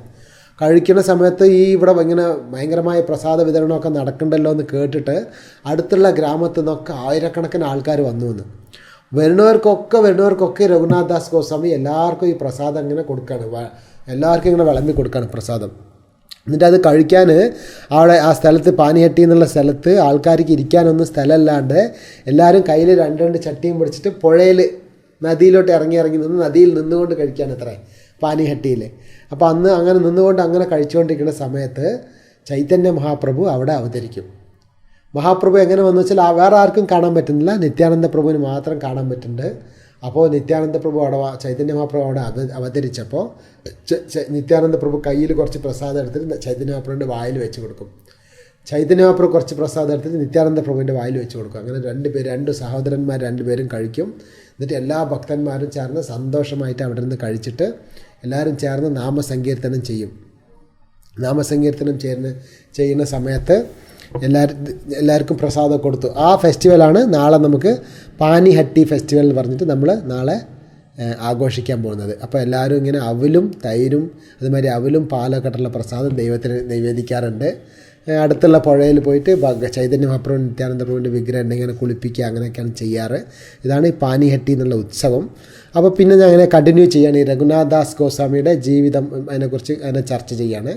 അപ്പോൾ എല്ലാം കഴിഞ്ഞിട്ട് നിത്യാനന്ദ പ്രഭു അന്ന് കഴിഞ്ഞ് പിറ്റേ ദിവസം അവർ പോകാൻ നേരത്തെ രഘുനാഥ് ദാസ് ഗോസ്വാമി ഈ നിത്യാനന്ദ പ്രഭുവിന് വഴിയിൽ പോകുന്ന വഴിക്ക് അവർ ഭക്തന്മാർക്കൊക്കെ പ്രസാദം കൊടുക്കാനുള്ള അതിനുള്ള ചിലവിനുള്ള പൈസയൊക്കെ എടുത്ത് കൊണ്ടുപോയിട്ട് അവിടെ വേറെ നിത്യാനന്ദ പ്രഭുവിൻ്റെ അസിസ്റ്റൻ്റായിട്ടുള്ള ഒരാൾ കയ്യിൽ ഡൊണേഷനായിട്ട് പൈസ കൊടുക്കും, കുറേ പൈസ കൊടുക്കും. പോകുന്ന വഴിക്കൊക്കെ ഭക്തന്മാർക്ക് കഴിക്കാനുള്ള കൈച്ചെലവിനുള്ള പൈസ, എല്ലാ ഭക്തന്മാർക്കും വേണ്ട വിധത്തിൽ വസ്ത്രങ്ങൾ, കഴിക്കാനുള്ള സാധനങ്ങളൊക്കെ എല്ലാവർക്കും കൊടുക്കും രഘുനാഥ് ദാസ് ഗോസ്വാമി. അങ്ങനെ രഘുനാഥ് ദാസ് ഗോസ്വാമിക്ക് നിത്യാനന്ദ പ്രഭുവിൻ്റെ കരുണ കിട്ടും. നിത്യാനന്ദ നിട്ടായി കരുണ പൈലെ വിജയ രാധാകൃഷ്ണ പ്രാഭയെ പറഞ്ഞിട്ട് നരോത്തം ദാസ് താക്കൂർ പറയുന്നുണ്ട്. അപ്പോൾ നിത്യാനന്ദ പ്രഭുവിൻ്റെ കരുണ കൊണ്ട് പറയും, നിത്യാനന്ദ കൊണ്ട് പ്രാർത്ഥിക്കും, ഞാൻ എത്രയോ പ്രാവശ്യം എൻ്റെ വീടൊക്കെ വിട്ട് ചൈതന്യ മഹാപ്രഭുവിൻ്റെ അടുത്ത് കാണാൻ വേണ്ടി പോകണമെന്ന് പ്രയത്നിച്ചു. ഓരോ പ്രാവശ്യം ഞാൻ പ്രയത്നം ചെയ്യുമ്പോഴും ഒക്കെ അത് ഫെയിലിയറായി. ഇപ്പം നിത്യാനന്ദ പ്രഭുവെ നീ എനിക്ക് അനുഗ്രഹം കാണിക്കണം, അതുകൊണ്ട് എനിക്ക് ചൈതന്യ മഹാപ്രഭുവിനെ പോയി കാണാൻ പറ്റണേ പറഞ്ഞിട്ട് പ്രാർത്ഥിക്കും. ഇപ്പോൾ നിത്യാനന്ദ പ്രഭു പറയും, നീ എത്രയും പെട്ടെന്ന് നീ ചൈതന്യ മഹാപ്രഭുവിൻ്റെ അടുത്ത് നീ ജഗന്നാഥ്പുരിയിൽ പോയിട്ട് അവിടെ സ്വരൂപ ദാമോദര ഗോസ്വാമി പറഞ്ഞൊരു മഹാപ്രഭുവിൻ്റെ പ്രധാന റൈറ്റ് ഹാൻഡ് ആയിട്ടുള്ള ഒരാളുണ്ട്, അയാളെ അണ്ടറിൽ നീ സേവ ചെയ്യാൻ പറ്റും എന്ന് പറഞ്ഞ് നിത്യാനന്ദ പ്രഭു അനുഗ്രഹം കൊടുക്കും രഘുനാഥ് ദാസ് ഗോസ്വാമിക്ക്. പിന്നെ അങ്ങനെ വീട്ടിൽ തിരിച്ച് വീണ്ടും പോയിട്ട് സാധാരണ ഇതിൽ ഇങ്ങനെ ജീവിച്ചിരിക്കുന്ന സമയത്തിൽ ഒരു ദിവസം അവരെ വീട്ടിൽ യദുനന്ദൻ ആചാര്യ പറഞ്ഞ അദ്ദേഹം ഉണ്ടാവും. അവരെ വീട്ടിൽ പൂജ ചെയ്യുന്ന അദ്ദേഹമാണ് യദുനന്ദൻ ആചാര്യ. അയാളെ താഴെ പൂജ ചെയ്യുന്ന വേറൊരു പൂജാരി അയാൾ സ്ഥലം വിട്ടു പോവും, പൂജ ചെയ്യുന്ന സ്ഥലം വിട്ടു പോവും. അപ്പോൾ ഈ യദുനന്ദൻ ആചാര്യ വന്ന് രഘുനാഥ് ദാസ് ഗോസ്വാമിയെ വിളിക്കും രാത്രി, നീ ഒന്ന് വരണേ രഘുനാഥ, നീ ഒന്ന് വന്നിട്ട് ആ പൂജാരിയെ വീണ്ടും വിളിച്ചു കൊണ്ടുവരണേ പറയും. അപ്പോൾ ഈ രഘുനാഥ് ദാസ് ഗോസ്വാമിക്ക് വീട്ടിൽ നിന്ന് പുറത്ത് പോകാൻ തന്നെ പെർമിഷൻ ഇല്ല. എപ്പോഴും കല്യാണം കഴിച്ചതൊക്കെ ഉണ്ടെങ്കിലും എപ്പോഴും സെക്യൂരിറ്റി ഗാർഡിനെ വെച്ചിരിക്കുകയാണ്, അയാൾ പുറത്തങ്ങോട്ട് വിട്ടു പോകാത്ത മാതിരി. അങ്ങനെയുള്ള സമയത്ത് ഈ രഘുനാഥ് ദാസ് ഗോസ്വാമി ശരി ഞാൻ പോയി എന്നാൽ ആ പൂജാരിനെ എന്തെങ്കിലും പറഞ്ഞ് വിളിച്ച് കൊണ്ടുവരാമെന്ന് പറഞ്ഞിട്ട് പുറത്ത് പോവുകയാണ്. അപ്പോൾ അവിടെ വീട്ടിലത്തെ പ്രധാന മെയിൻ പൂജാരിയല്ല യദുനന്ദനാചാര്യ. അപ്പോൾ അയാൾ വിളിച്ചതുകൊണ്ട് രഘുനാഥ് ദാസിനെ അന്ന് ഇങ്ങനെ വിട്ടുകൊടുത്തു രാത്രി. അങ്ങനെ പാതി ദൂരം പോയിട്ട് രഘുനാഥ് ദാസ് ഗോസ്വാമി ഇതാണ് നല്ലൊരു അവകാശം, എനിക്ക് ഈ വീട് വിട്ടു പോയി ഭഗവാന്റെ ഭക്തിയിൽ ചേരാമെന്ന് പറഞ്ഞിട്ട് അന്ന് രാത്രി അവിടുന്ന് അങ്ങനെ കാട്ടുവഴിയിൽ കൂടെ നടന്ന്, പ്രധാന മെയിൻ റോട്ടിൽ കൂടെ പോയില്ല, കാട്ടുവഴി കൂടെ നടന്ന് പോയിട്ട് അവിടുന്ന് നേരെ ജഗന്നാഥ്പുരിയിലെത്തി. ജഗന്നാഥ്പുരിയിലെത്തിയിട്ട് ചൈതന്യ മഹാപ്രഭുവിൻ്റെ അടുത്ത് പോയി. ആ സമയത്തിൽ ഇവരെ അച്ഛനും അമ്മയും ഗോവർദ്ധൻ മജുംദാർ അവർ വന്നിട്ട് മകനെ കാണാനില്ല പറഞ്ഞിട്ട് തിരഞ്ഞിട്ട് അവർ ബംഗാളിൽ പോണ ഭക്തന്മാരൊരു ഗ്രൂപ്പുണ്ട്. എല്ലാ വർഷവും ബംഗാളിൽ നിന്ന് ജഗന്നാഥ് പുരിക്ക് പോകുന്ന ഒരു ഗ്രൂപ്പ്. അവരുടെ ഹെഡാണ് ശിവാനന്ദ സേൻ എന്ന് പറയും. അവരടുത്ത് ഒരു എഴുത്ത് അയച്ച് ചോദിക്കും, ഇങ്ങനെ എൻ്റെ മകൻ അങ്ങോട്ട് വന്നിട്ടുണ്ടോ എന്ന് ചോദിക്കും. അപ്പോൾ പറയും ശിവാനന്ദ സേൻ ഇല്ല, അവിടെ വന്നിട്ടില്ല പറഞ്ഞിട്ട് അവർ തിരിച്ചിങ്ങോട്ട് എഴുത്തയക്കും. അപ്പോൾ എന്നിട്ട് അവിടെ രഘുനാഥ് ദാസ് ഗോസ്വാമി ജഗന്നാഥ് പുരിയിൽ പോയിട്ട് അവിടെ പോയിട്ട് ചൈതന്യ മഹാപ്രഭുവിൻ്റെ അടുത്ത് പോയിട്ട് മഹാപ്രഭുവിൻ്റെ പാദത്തിൽ വീണ് നമസ്കരിക്കും. മഹാപ്രഭു രഘുനാഥ് ദാസ് ഗോസ്വാമിയെ കണ്ടപ്പോൾ വളരെ സ്നേഹത്തോടെ വളരെ പ്രേമത്തോടെ അങ്ങനെ വന്ന് കെട്ടിപ്പിടിച്ച് ആലിംഗനം ചെയ്യും ചൈതന്യ മഹാപ്രഭു ഭഗവാൻ. എന്നിട്ട് ആ രഘുനാഥ് ദാസ് ഗോസ്വാമിയെ സ്വരൂപ ദാമോദര പറഞ്ഞ് മഹാപ്രഭുവിൻ്റെ പേഴ്സണൽ അസിസ്റ്റൻ്റാണ്, അദ്ദേഹത്തിൻ്റെ കയ്യിൽ ഏൽപ്പിച്ചിട്ട് മഹാപ്രഭു പ്രസാദം കഴിച്ച് കഴിഞ്ഞിട്ട് ആ മഹാപ്രഭുവിൻ്റെ എച്ചിൽ പ്രസാദം അങ്ങനെ രഘുനാഥ് ദാസ് ഗോസ്വാമിക്ക് കൊടുക്കുന്നു. അങ്ങനെ ഒരു ദിവസമായി 2 ദിവസമായി കുറേ ദിവസം ഇങ്ങനെ ഒരാഴ്ചയോളം രഘുനാഥ് ദാസ് ഗോസ്വാമി ചൈതന്യ മഹാപ്രഭുവിൻ്റെ എച്ചിൽ മഹാപ്രസാദം ഡയറക്റ്റ് കഴിക്കാൻ. അപ്പോൾ പിന്നെ രഘുനാഥ് ദാസ് ഗോസ്വാമിക്ക് തോന്നി, ഞാനിങ്ങനെ എല്ലാം വിട്ട് സന്യാസിയായി വന്നു, അപ്പോൾ ഇനി ഇങ്ങനെ എപ്പോഴും ഇങ്ങനെ നല്ല രുചിയായി കഴിച്ചുകൊണ്ടിരുന്നാലേ ശരിയാവില്ല പറഞ്ഞിട്ട് അന്ന് തൊട്ട് അവിടെ മഹാപ്രഭു താമസിക്കുന്ന അവിടെ കഴിക്കാതെ ജഗന്നാഥ് പുരി ടെമ്പിളിൻ്റെ മുന്നിൽ പോയിട്ട് ഭിക്ഷാടനം ചെയ്യാൻ തുടങ്ങും. അമ്പലത്തിൻ്റെ മുന്നിൽ പോയി സിംഹദ്വാരം എന്ന് പറയും, മെയിൻ പ്രധാന ഗേറ്റിൽ പോയി അവിടെ നിൽക്കും. അന്ന് തൊട്ട് ആരെങ്കിലും അമ്പലത്തിൽ ദർശനം കഴിഞ്ഞ് തൊഴുത് പുറത്ത് വരുന്ന ആൾക്കാർ എന്തെങ്കിലും കയ്യിൽ പ്രസാദം ഉണ്ടെങ്കിൽ കൊടുത്താൽ അത് മാത്രം കഴിക്കും, അല്ലെങ്കിൽ ഇല്ല. അങ്ങനെ കഴിക്കാൻ തുടങ്ങി. അപ്പോൾ ചൈതന്യ മഹാപ്രഭു ചോദിക്കും, എവിടെ രഘുനാഥ്, കുറേ ദിവസം കൊണ്ട് കാണില്ലല്ലോ, പ്രസാദത്തിന് വരുന്നില്ലല്ലോ പറയുമ്പോൾ അപ്പോൾ ശിഷ്യന്മാർ പറയും, ഇങ്ങനെ രഘുനാഥ് ദാസ് ഇങ്ങനെ സന്യാസിമാർ ഇരുന്നിട്ട് ഇങ്ങനെ വിധവിധമായി കഴിച്ചാൽ അത് നല്ല ശരിക്കും സാധന ഭക്തിക്ക് അത് ശരിയാവില്ല പറഞ്ഞിട്ട് ഭിക്ഷാടനം സ്വീകരിച്ചുകൊണ്ടിരിക്കുകയാണെന്ന് പറയും. അത് കേട്ടപ്പോൾ ചൈതന്യ മഹാപ്രഭു വളരെ സന്തോഷമായി. ഭക്തന്മാർക്ക് ഇങ്ങനെ വൈരാഗ്യം, ഭക്തന്മാരിങ്ങനെ എന്താ പറയുക, ഭക്തന്മാർക്ക് ഇങ്ങനെ വിരക്തി കണ്ടാൽ ഭഗവാൻ വളരെ ഇഷ്ടപ്പെടും അത്ര. അപ്പോൾ രഘുനാഥ് ദാസ് ഗോസ്വാമി അങ്ങനെ ഭിക്ഷാടനം ചെയ്ത് കഴിച്ചുകൊണ്ടിരിക്കും. പിന്നെ കുറച്ച് ദിവസം കഴിയുമ്പോൾ ആ ഭിക്ഷാടനം വിട്ടിട്ട് അവിടെ ജഗന്നാഥ് പുരിയിൽ അമ്പലത്തിൽ പ്രസാദങ്ങളൊക്കെ സെയിൽ ചെയ്തിട്ട് ആ പ്രസാദങ്ങളൊക്കെ വേസ്റ്റാണ് പ്രസാദമൊക്കെ കളയുന്ന ഒരു സ്ഥലത്തുണ്ട്. അവിടെ പോയിട്ട് ആ ബാക്കിയാണ് ആ പ്രസാദം, അത് മാത്രം കഴിച്ചിട്ട് അങ്ങനെ ഇരിക്കും. അപ്പോൾ ചൈതന്യ മഹാപ്രഭു ഇത് കേട്ടപ്പോൾ ഇനിയും സന്തോഷമായി. എന്താ വെച്ചാൽ അവിടെ നിന്നിട്ട് ഇങ്ങനെ പ്രസാദം ഓരോരുത്തർ വരുമ്പോൾ ഇയാൾ എനിക്കിന്ന് പ്രസാദം തരുമോ, ഇന്നലെ എനിക്ക് ഇയാൾ നല്ല പ്രസാദം തന്നു ഇന്ന് തരില്ല, അങ്ങനെ വിചാരിച്ചാൽ അതൊരു വേശ്യയുടെ ഭാവമാണ്, അത് ശരിയാവില്ല പറഞ്ഞിട്ട് അങ്ങനെ ആ ഭിക്ഷാടനം ചെയ്യുന്നതും വിട്ടിട്ട് ആ ഭഗവാന്റെ പ്രസാദം കഴിച്ചിട്ട് വലിച്ചെറിയുന്ന സ്ഥലമുണ്ടല്ലോ അവിടെ പോയിട്ട് അതിൽ കിട്ടുന്ന പ്രസാദത്തിനെ കഴുകിയെടുത്തിട്ട് ആ പഴയ ഫുഡ് മാത്രം കഴിച്ചിട്ട് അങ്ങനെ ജീവിച്ചുകൊണ്ടിരിക്കും. ഇത്രയും വലിയ കോടീശ്വരൻ ഇതൊക്കെ വിട്ടിട്ട് തൻ്റെ ജസ്റ്റ് ഭഗവാന്റെ ഭക്തിക്കും പ്രേമത്തിനും വേണ്ടി ആ പഴയ കുപ്പയിൽ കളയുന്ന ആ പ്രസാദം കഴിച്ചുകൊണ്ടിരിക്കുമ്പോൾ ചൈതന്യ മഹാപ്രഭുവിന് അത് കേട്ടിട്ട് ഭയങ്കര സന്തോഷമായി. എന്തൊരു വിരക്തിയാണ് ജീവിതത്തിൽ, ഭഗവാന്റെ മേലെ ഇങ്ങനെ വേണ്ട ഭക്തി പറഞ്ഞിട്ട് മഹാപ്രഭു ഒരു ദിവസം പോയിട്ട് ആ രഘുനാഥ ഗോസ്വാമി ആ പഴയ ചോറെടുത്തിട്ട് ഇങ്ങനെ കഴുകി ഇങ്ങനെ കഴിക്കാൻ പോണ സമയത്ത് മഹാപ്രഭു കയ്യിൽ പിടിച്ച് പറിച്ചിട്ട് ആ പ്രസാദം എടുത്ത് മഹാപ്രഭു ചൈതന്യ മഹാപ്രഭു കൃഷ്ണൻ തന്നെ ആ പ്രസാദം എടുത്ത് കഴിച്ചിട്ട് പറയും, ഞാൻ എന്തൊക്കെ വെറൈറ്റി ആയിട്ടുള്ള പ്രസാദങ്ങൾ കഴിച്ചിട്ടുണ്ട്, പക്ഷേ ഈ രഘുനാഥ നീ കഴിക്കണ ഈ ചോറിലുള്ള ഇത്രയും രുചി എനിക്ക് കിട്ടിയില്ല എന്ന്. അപ്പോൾ അതിൻ്റെ അർത്ഥം എന്ന് വെച്ചാൽ ആ രഘുനാഥ് ദാസ് ഗോസ്വാമിയുടെ ആ വിരക്തി, ആ ഭൗതികമായതിലുള്ള വിരക്തി ഉണ്ടല്ലോ, അതിനെ ഭഗവാൻ ആസ്വാദിക്കുകയാണ് ചൈതന്യ മഹാപ്രഭു. അങ്ങനെ ആ പ്രസാദം കഴിക്കുകയും ചെയ്തു. അടുത്ത് വീണ്ടും കഴിക്കാൻ സമയത്ത് സ്വരൂപ് ദാമോദര ഗോസ്വാമി പോയിട്ട് ചൈതന്യനെ പിടിക്കും, വേണ്ട ഭഗവാനെ ഇത് നിങ്ങൾക്ക് കഴിക്കാൻ യോഗ്യമായ ഫുഡല്ല, ഇത് ആഹാരമല്ല പറഞ്ഞ് പിടിച്ച് നിർത്തും. പിന്നീട് രഘുനാഥ് ദാസ് ഗോസ്വാമി അവിടെ ഇരുന്ന് വളരെ വളരെ വൈരാഗ്യത്തോടുകൂടെ വളരെ വിരക്തിയോടുകൂടെ ഭഗവാന്റെ ഭക്തിയിൽ മുഴുക്ക എപ്പോഴും ഭഗവാന്റെ നാമജപവും ഭഗവാന്റെ ആരതിയും സേവകളും പൂജകളും ചെയ്തുകൊണ്ട് അങ്ങനെ ഫുള്ള് ഭക്തിയിലിരിക്കും. അപ്പോഴല്ല ഭഗവാന്റെ അടുത്ത് തന്നെ ചൈതന്യ മഹാപ്രഭുവിൻ്റെ അടുത്ത് തന്നെ ഉണ്ടെങ്കിലും നേരിട്ട് പോയി സംസാരിക്കില്ല എന്ന് ചൈതന്യ മഹാപ്രഭുവിൻ്റെ അടുത്ത്. എന്തെങ്കിലും ചോദിക്കണം എന്നുണ്ടെങ്കിൽ രഘുനാഥ് ദാസ് ഗോസ്വാമിയുടെ അടുത്ത് മൂലമേ ചോദിക്കുള്ളൂ, ചൈതന്യ മഹാപ്രഭുവിൻ്റെ അടുത്ത് എന്തെങ്കിലും സംസാരിക്കണമെങ്കിൽ കൂടെ. അപ്പോൾ ഒരു ദിവസം ചോദിക്കും രഘുനാഥ് ദാസ് ഗോസ്വാമി, ഞാനിങ്ങനെ വീടും കുടുംബമൊക്കെ വിട്ട് സന്യാസിയെ പോലെ വന്നു, പക്ഷേ എനിക്ക് ഒരു സന്യാസിയുടെ ധർമ്മം എന്താണ്, അതെന്താ ചെയ്യണമെന്ന് എനിക്കറിയില്ലല്ലോ, അതൊന്ന് ചോദിച്ച് പറയുമെന്ന് ചോദിക്കും. അപ്പോൾ ഈ സ്വരൂപ ദാമോദര എന്ന് പറഞ്ഞാൽ ചൈതന്യ മഹാപ്രഭുവിൻ്റെ വലത് കൈ റൈറ്റ് ഹാൻഡ് മാതിരിയാണ്, എന്താ പറയുക, മെയിൻ അസിസ്റ്റൻ്റാണ് ജഗന്നാഥ് പുരിയിൽ. അപ്പോൾ അദ്ദേഹം കൃഷ്ണലീലയിൽ ആരാന്ന് വെച്ചാൽ രാധാറാണിക്ക് 2 സഖികളുണ്ട്, ലളിത വിശാഖ എന്ന് പറയും, 2 ഫ്രണ്ട്സ് ഗോപികൾ. ആ 2 ഫ്രണ്ട്സും അവരാണ് ചൈതന്യ മഹാപ്രഭുവിൻ്റെ ലീലയിൽ സ്വരൂപ ദാമോദര രാമാനന്ദറായ പറഞ്ഞ് 2 പേരായിട്ട് വരും. അപ്പോൾ ആ ലളിത സഖിയാണ് സ്വരൂപ ദാമോദരായിട്ട് വരുന്നത്. അപ്പോൾ ഈ സ്വരൂപ ദാമോദരൻ്റെ അടുത്ത് ഇങ്ങനെ ചോദിക്കുമ്പോൾ സ്വരൂപ ദാമോദര ഗോസ്വാമി ചൈതന്യ മഹാപ്രഭുവിൻ്റെ അടുത്ത് ചോദിക്കും, ഇങ്ങനെ രഘുനാഥനൊരു സംശയമുണ്ട് അത്ര, ഒരു സന്യാസിയുടെ എന്തൊക്കെയാണ് സന്യാസി ചെയ്യേണ്ടത്, എന്തൊക്കെ ചെയ്യാൻ പാടില്ലാത്തതെന്ന് ചോദിക്കും. അപ്പോൾ ചൈതന്യ മഹാപ്രഭു പറയും, വളരെ മുഖ്യമായ ഒരു ഇൻസ്ട്രക്ഷനാണ് ചൈതന്യ മഹാപ്രഭു പറയുന്നത് അവിടെ. ഗ്രാമ്യകഥ നാ സുനിബേ. ഗ്രാമ്യകഥ നാ സുനിബേ പറഞ്ഞാൽ ഈ ഗ്രാമത്തിൽ വില്ലേജിലുള്ള ആൾക്കാരിങ്ങനെ സംസാരിക്കില്ലേ, അവിടെ ഇതായി ഇവിടെ ഇതായി, പേപ്പറിലും ന്യൂസിലൊക്കെ വരുന്ന കാര്യങ്ങൾ, ഇങ്ങനെ വേണ്ടാത്ത കാര്യങ്ങൾ, അതായത് ഒരാവശ്യമില്ലാത്ത കാര്യങ്ങളെക്കുറിച്ച് ഇങ്ങനെ വില്ലേജിൽ ഇങ്ങനെ സംസാരിച്ചുകൊണ്ടിരിക്കും, അപ്പുറത്തെ കഥ ഇപ്പുറത്തെ വീട്ടിലത്തെ കഥകളൊക്കെ. അതുമാതിരത്തെ ഗ്രാമ്യകഥ കേൾക്കരുത്. ഗ്രാമ്യകഥ നാ സുനിബേ. ബാലോ നാ കായ്ബോ ബാലോ നാ ധരിബോ. ഭയങ്കര ഒരു സന്യാസി എന്നുള്ള ഒരാൾ ഭയങ്കര രുചികരമായ ടേസ്റ്റായിട്ടുള്ള ആഹാരങ്ങൾ കഴിക്കാൻ പോകരുത്. ബാലോ നാ കായ്ബോ പറയും, അങ്ങനത്തെ ആഹാരങ്ങൾ കഴിക്കാൻ പോകരുത്. ബാലോ നാ ധരിബോ, നല്ല പട്ടിൻ്റെ വസ്ത്രങ്ങൾ, നല്ല വില കൂടിയ വസ്ത്രങ്ങൾ ധരിക്കരുത്. വില കൂടിയ വസ്ത്രങ്ങൾ ധരിക്കരുത്. വില കൂടിയ നല്ല കോസ്റ്റ്ലി ആയിട്ട് റിച്ച് ആയിട്ടുള്ള ഫുഡ് കഴിക്കാൻ പോകരുത്.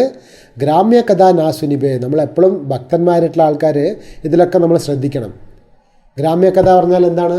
നമ്മൾ ഫേസ്ബുക്ക് വാട്സാപ്പിലൊക്കെ എന്തൊക്കെയോ അവിടെ ഇങ്ങനെയായി ഇവിടെ ഇങ്ങനെയായി, ഈ സിനിമാ സ്റ്റാർ ഇങ്ങനെ ചെയ്തു, ആ സിനിമാ സ്റ്റാർ ഇങ്ങനെ ചെയ്തു, ഈ മുഖ്യമന്ത്രി ഇങ്ങനെ പറഞ്ഞു, അങ്ങനെ വേണ്ടാത്ത നമ്മളെ ഭഗവാന്റെ ഭക്തിക്ക് ഭഗവാന്റെ അടുത്ത് പോകാൻ ആവശ്യമില്ലാത്ത കുറേ കാര്യങ്ങൾ നമുക്ക് ഫേസ്ബുക്കിലും വാട്സാപ്പിലൊക്കെ വന്നുകൊണ്ടിരിക്കും. ഇതൊക്കെ പറയുന്നത് ഗ്രാമ്യകഥ പറയും. അപ്പോൾ അത് വായിച്ച് നമ്മൾ ഭക്തന്മാർ സമയം വേസ്റ്റ് ആക്കരുത്. ഗ്രാമകഥ നാ സുനിബേ. അതാണ് ചൈതന്യ മഹാപ്രഭു പറയുന്ന ഒരു മുഖ്യ ഇൻസ്ട്രക്ഷൻ. പിന്നെ പറയും ഭഗവാൻ അമാനിന മാനദേന. ഒരു സന്യാസി ഇങ്ങനെ ഭഗവാന്റെ ഭക്തനായിട്ടുള്ള ഒരാൾ തനിക്ക് വേണ്ടി ഒരു ഗൗരവം സ്വീകരിക്കരുത്. മറ്റുള്ളവർക്ക് എല്ലാ ഗൗരവവും കൊടുക്കണം, തനിക്ക് വേണ്ടി ഒരു ഗൗരവവും സ്വീകരിക്കരുത്. അമാനിന മാനദേന പറയും. അപ്പോൾ ഇങ്ങനെ നല്ല ഉപദേശങ്ങളൊക്കെ ചൈതന്യ മഹാപ്രഭു പറഞ്ഞു കൊടുക്കും രഘുനാഥ് ദാസ് ഗോസ്വാമിക്ക്. ഇനി നിങ്ങൾക്ക് കൂടുതലായിട്ട് എന്തെങ്കിലും സംശയം ഉണ്ടെങ്കിൽ ഈ സ്വരൂപ ദാമോദര ഗോസ്വാമിയോട് ചോദിച്ചാൽ പറഞ്ഞു തരുമെന്ന് പറയും. പറഞ്ഞിട്ട് ചൈതന്യ മഹാപ്രഭുവിന് ആ ജഗന്നാഥ്പുരിയിലുള്ളപ്പോൾ വൃന്ദാവനത്തിൽ നിന്ന് വരുന്ന ഒരു സന്യാസി, വേറൊരു സന്യാസി, വൃന്ദാവനത്തിൽ നിന്ന് വന്ന ഒരു ഭക്തൻ, അദ്ദേഹം വൃന്ദാവനത്തിൽ ഗോവർദ്ധന ശില എന്ന് പറയും. വൃന്ദാവനത്തിൽ കൃഷ്ണൻ്റെ കൈ കൊണ്ട് ചുമന്നെടുത്ത ഗോവർദ്ധന പർവ്വതം ഉണ്ടല്ലോ, ആ ഗോവർദ്ധന പർവ്വതത്തിലെ ഓരോരോ കല്ലുകൾക്കും ഗോവർദ്ധന ശില എന്ന് പറയാം. അപ്പോൾ ആ ഗോവർദ്ധന ശില വീട്ടിൽ വെച്ച് പൂജ ചെയ്യാറുണ്ട്, വീട്ടിൽ അല്ലെങ്കിൽ അമ്പലങ്ങളിലൊക്കെ ക്ഷേത്രങ്ങളിലൊക്കെ. അപ്പോൾ ഗോവർദ്ധന ശില പറഞ്ഞാൽ സാക്ഷാത് കൃഷ്ണനായിട്ടാണ് പറയുക, സാളിഗ്രാം പോലെയാണ് ആ ഗോവർദ്ധന ശില. അപ്പോൾ അതിന് നൈവേദിക്കും, അതിന് അഭിഷേകം ചെയ്യും, അതിന് തുളസിയിട്ട് പൂജ ചെയ്യാറുണ്ട്. അപ്പോൾ ഗോവർദ്ധന ശിലയിൽ നമ്മൾ വൃന്ദാവനത്തിൽ പോകുമ്പോൾ നമ്മൾ ആ ഗോവർദ്ധന മലയിൽ കൃഷ്ണൻ തന്നെ കയ്യിലെടുത്തതുകൊണ്ടും സാക്ഷാത്ത് കൃഷ്ണൻ തന്നെ ആയതുകൊണ്ടും നമ്മൾ ആ ഗോവർദ്ധനഗിരി മലയിൽ നമ്മൾ ചവിട്ടൂല, നമ്മൾ മലയിൽ കയറൂല, ആ കല്ലിനെ നമ്മൾ ഭഗവാനായിട്ടാണ് കാണുക. അപ്പോൾ നമ്മൾ അവിടെ നിന്ന് കല്ലെടുത്തുകൊണ്ട് വരാൻ പാടില്ല. വൃന്ദാവനിൽ പോയാൽ നമ്മൾ ആരെങ്കിലും വ്രജവാസികളോ അല്ലെങ്കിൽ നമ്മളെ ഗുരുവോ നമുക്ക് ആ ഗോവർദ്ധന ശില പൂജിക്കാൻ വേണ്ടി തന്നാൽ മാത്രമേ നമ്മൾ പൂജിക്കാൻ പാടുള്ളൂ, അല്ലെങ്കിൽ അത് എടുക്കാൻ പാടില്ല. എന്ന് വെച്ചാൽ ആ ഗോവർദ്ധനഗിരിക്ക് കൃഷ്ണനെ വിട്ട് വൃന്ദാവനത്തെ വിട്ട് വരാൻ ഇഷ്ടം ഉണ്ടാവില്ല എന്ന് പറയാം.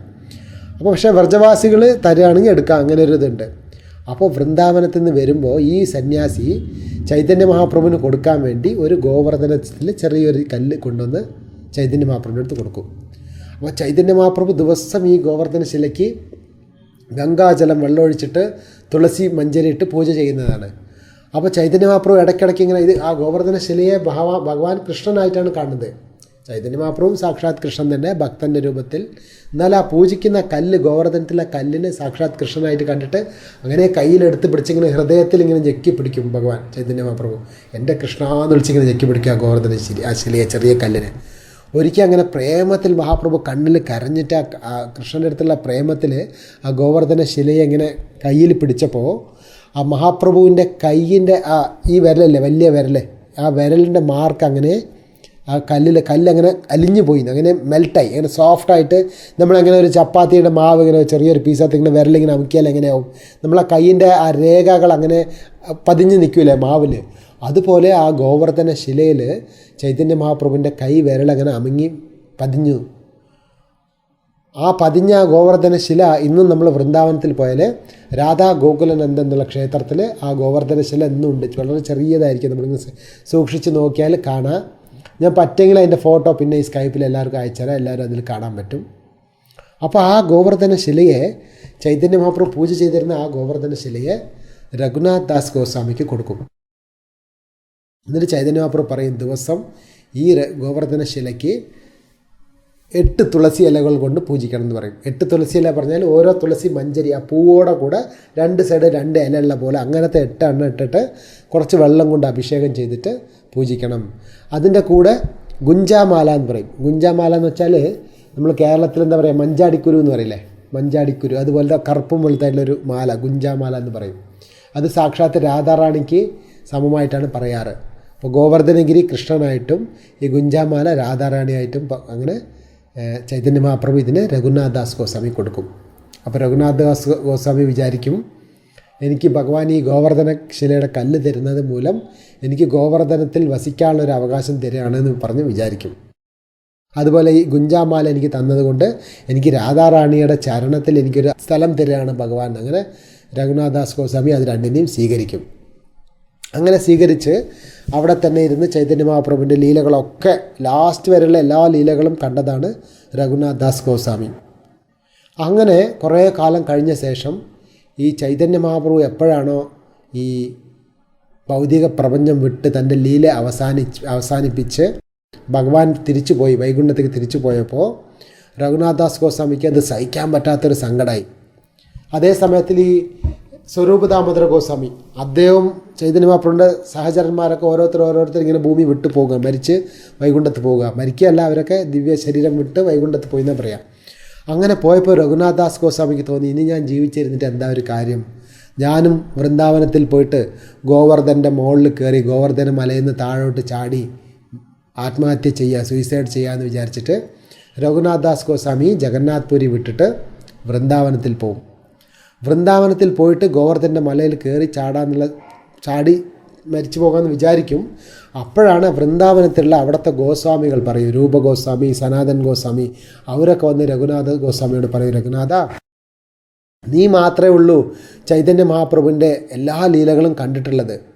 ജഗന്നാഥപുരിലും ഭഗവാന്റെ കൂടെ ഇരുന്നത് നീ മാത്രമേ ഉള്ളൂ.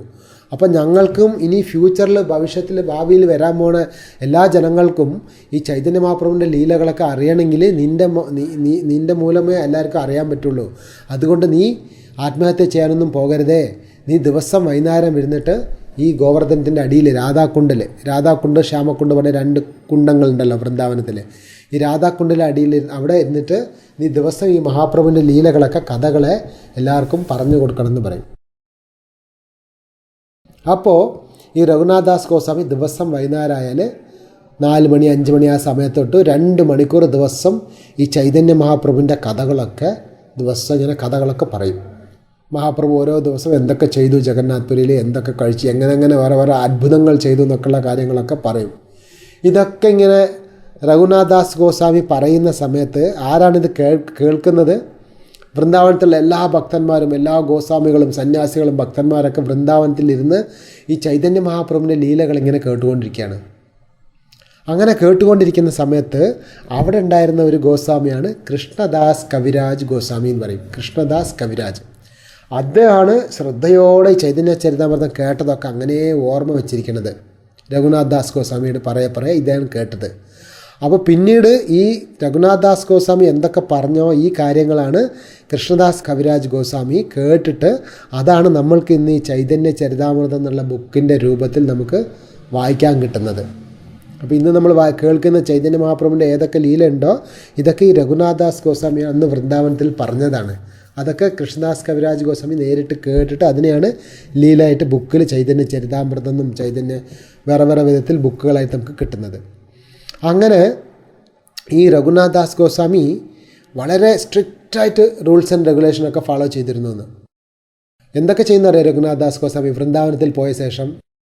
ഇനി ഈ ഭൗതികമായ ലോകത്തിൽ ഒരു സംബന്ധമുള്ള എപ്പോഴും രാധാകൃഷ്ണൻ്റെ മേലുള്ള ധ്യാനത്തിൽ രാധാകൃഷ്ണന് മാനസികമായി സേവ ചെയ്തുകൊണ്ട് ഇവിടെ ഇരുന്നിട്ട് ആ ഗോലോകത്തുള്ള കൃഷ്ണൻ്റെ ലീലകളൊക്കെ കണ്ടുകൊണ്ടിരിക്കുകയായിരുന്നു എന്ന്.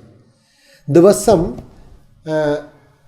1000 പ്രാവശ്യം ഭക്തന്മാർക്ക് നമസ്കരിക്കത്ര ഓരോ ദിവസവും 1000 പ്രാവശ്യം ഭക്തന്മാർക്ക് നമസ്കരിക്കും.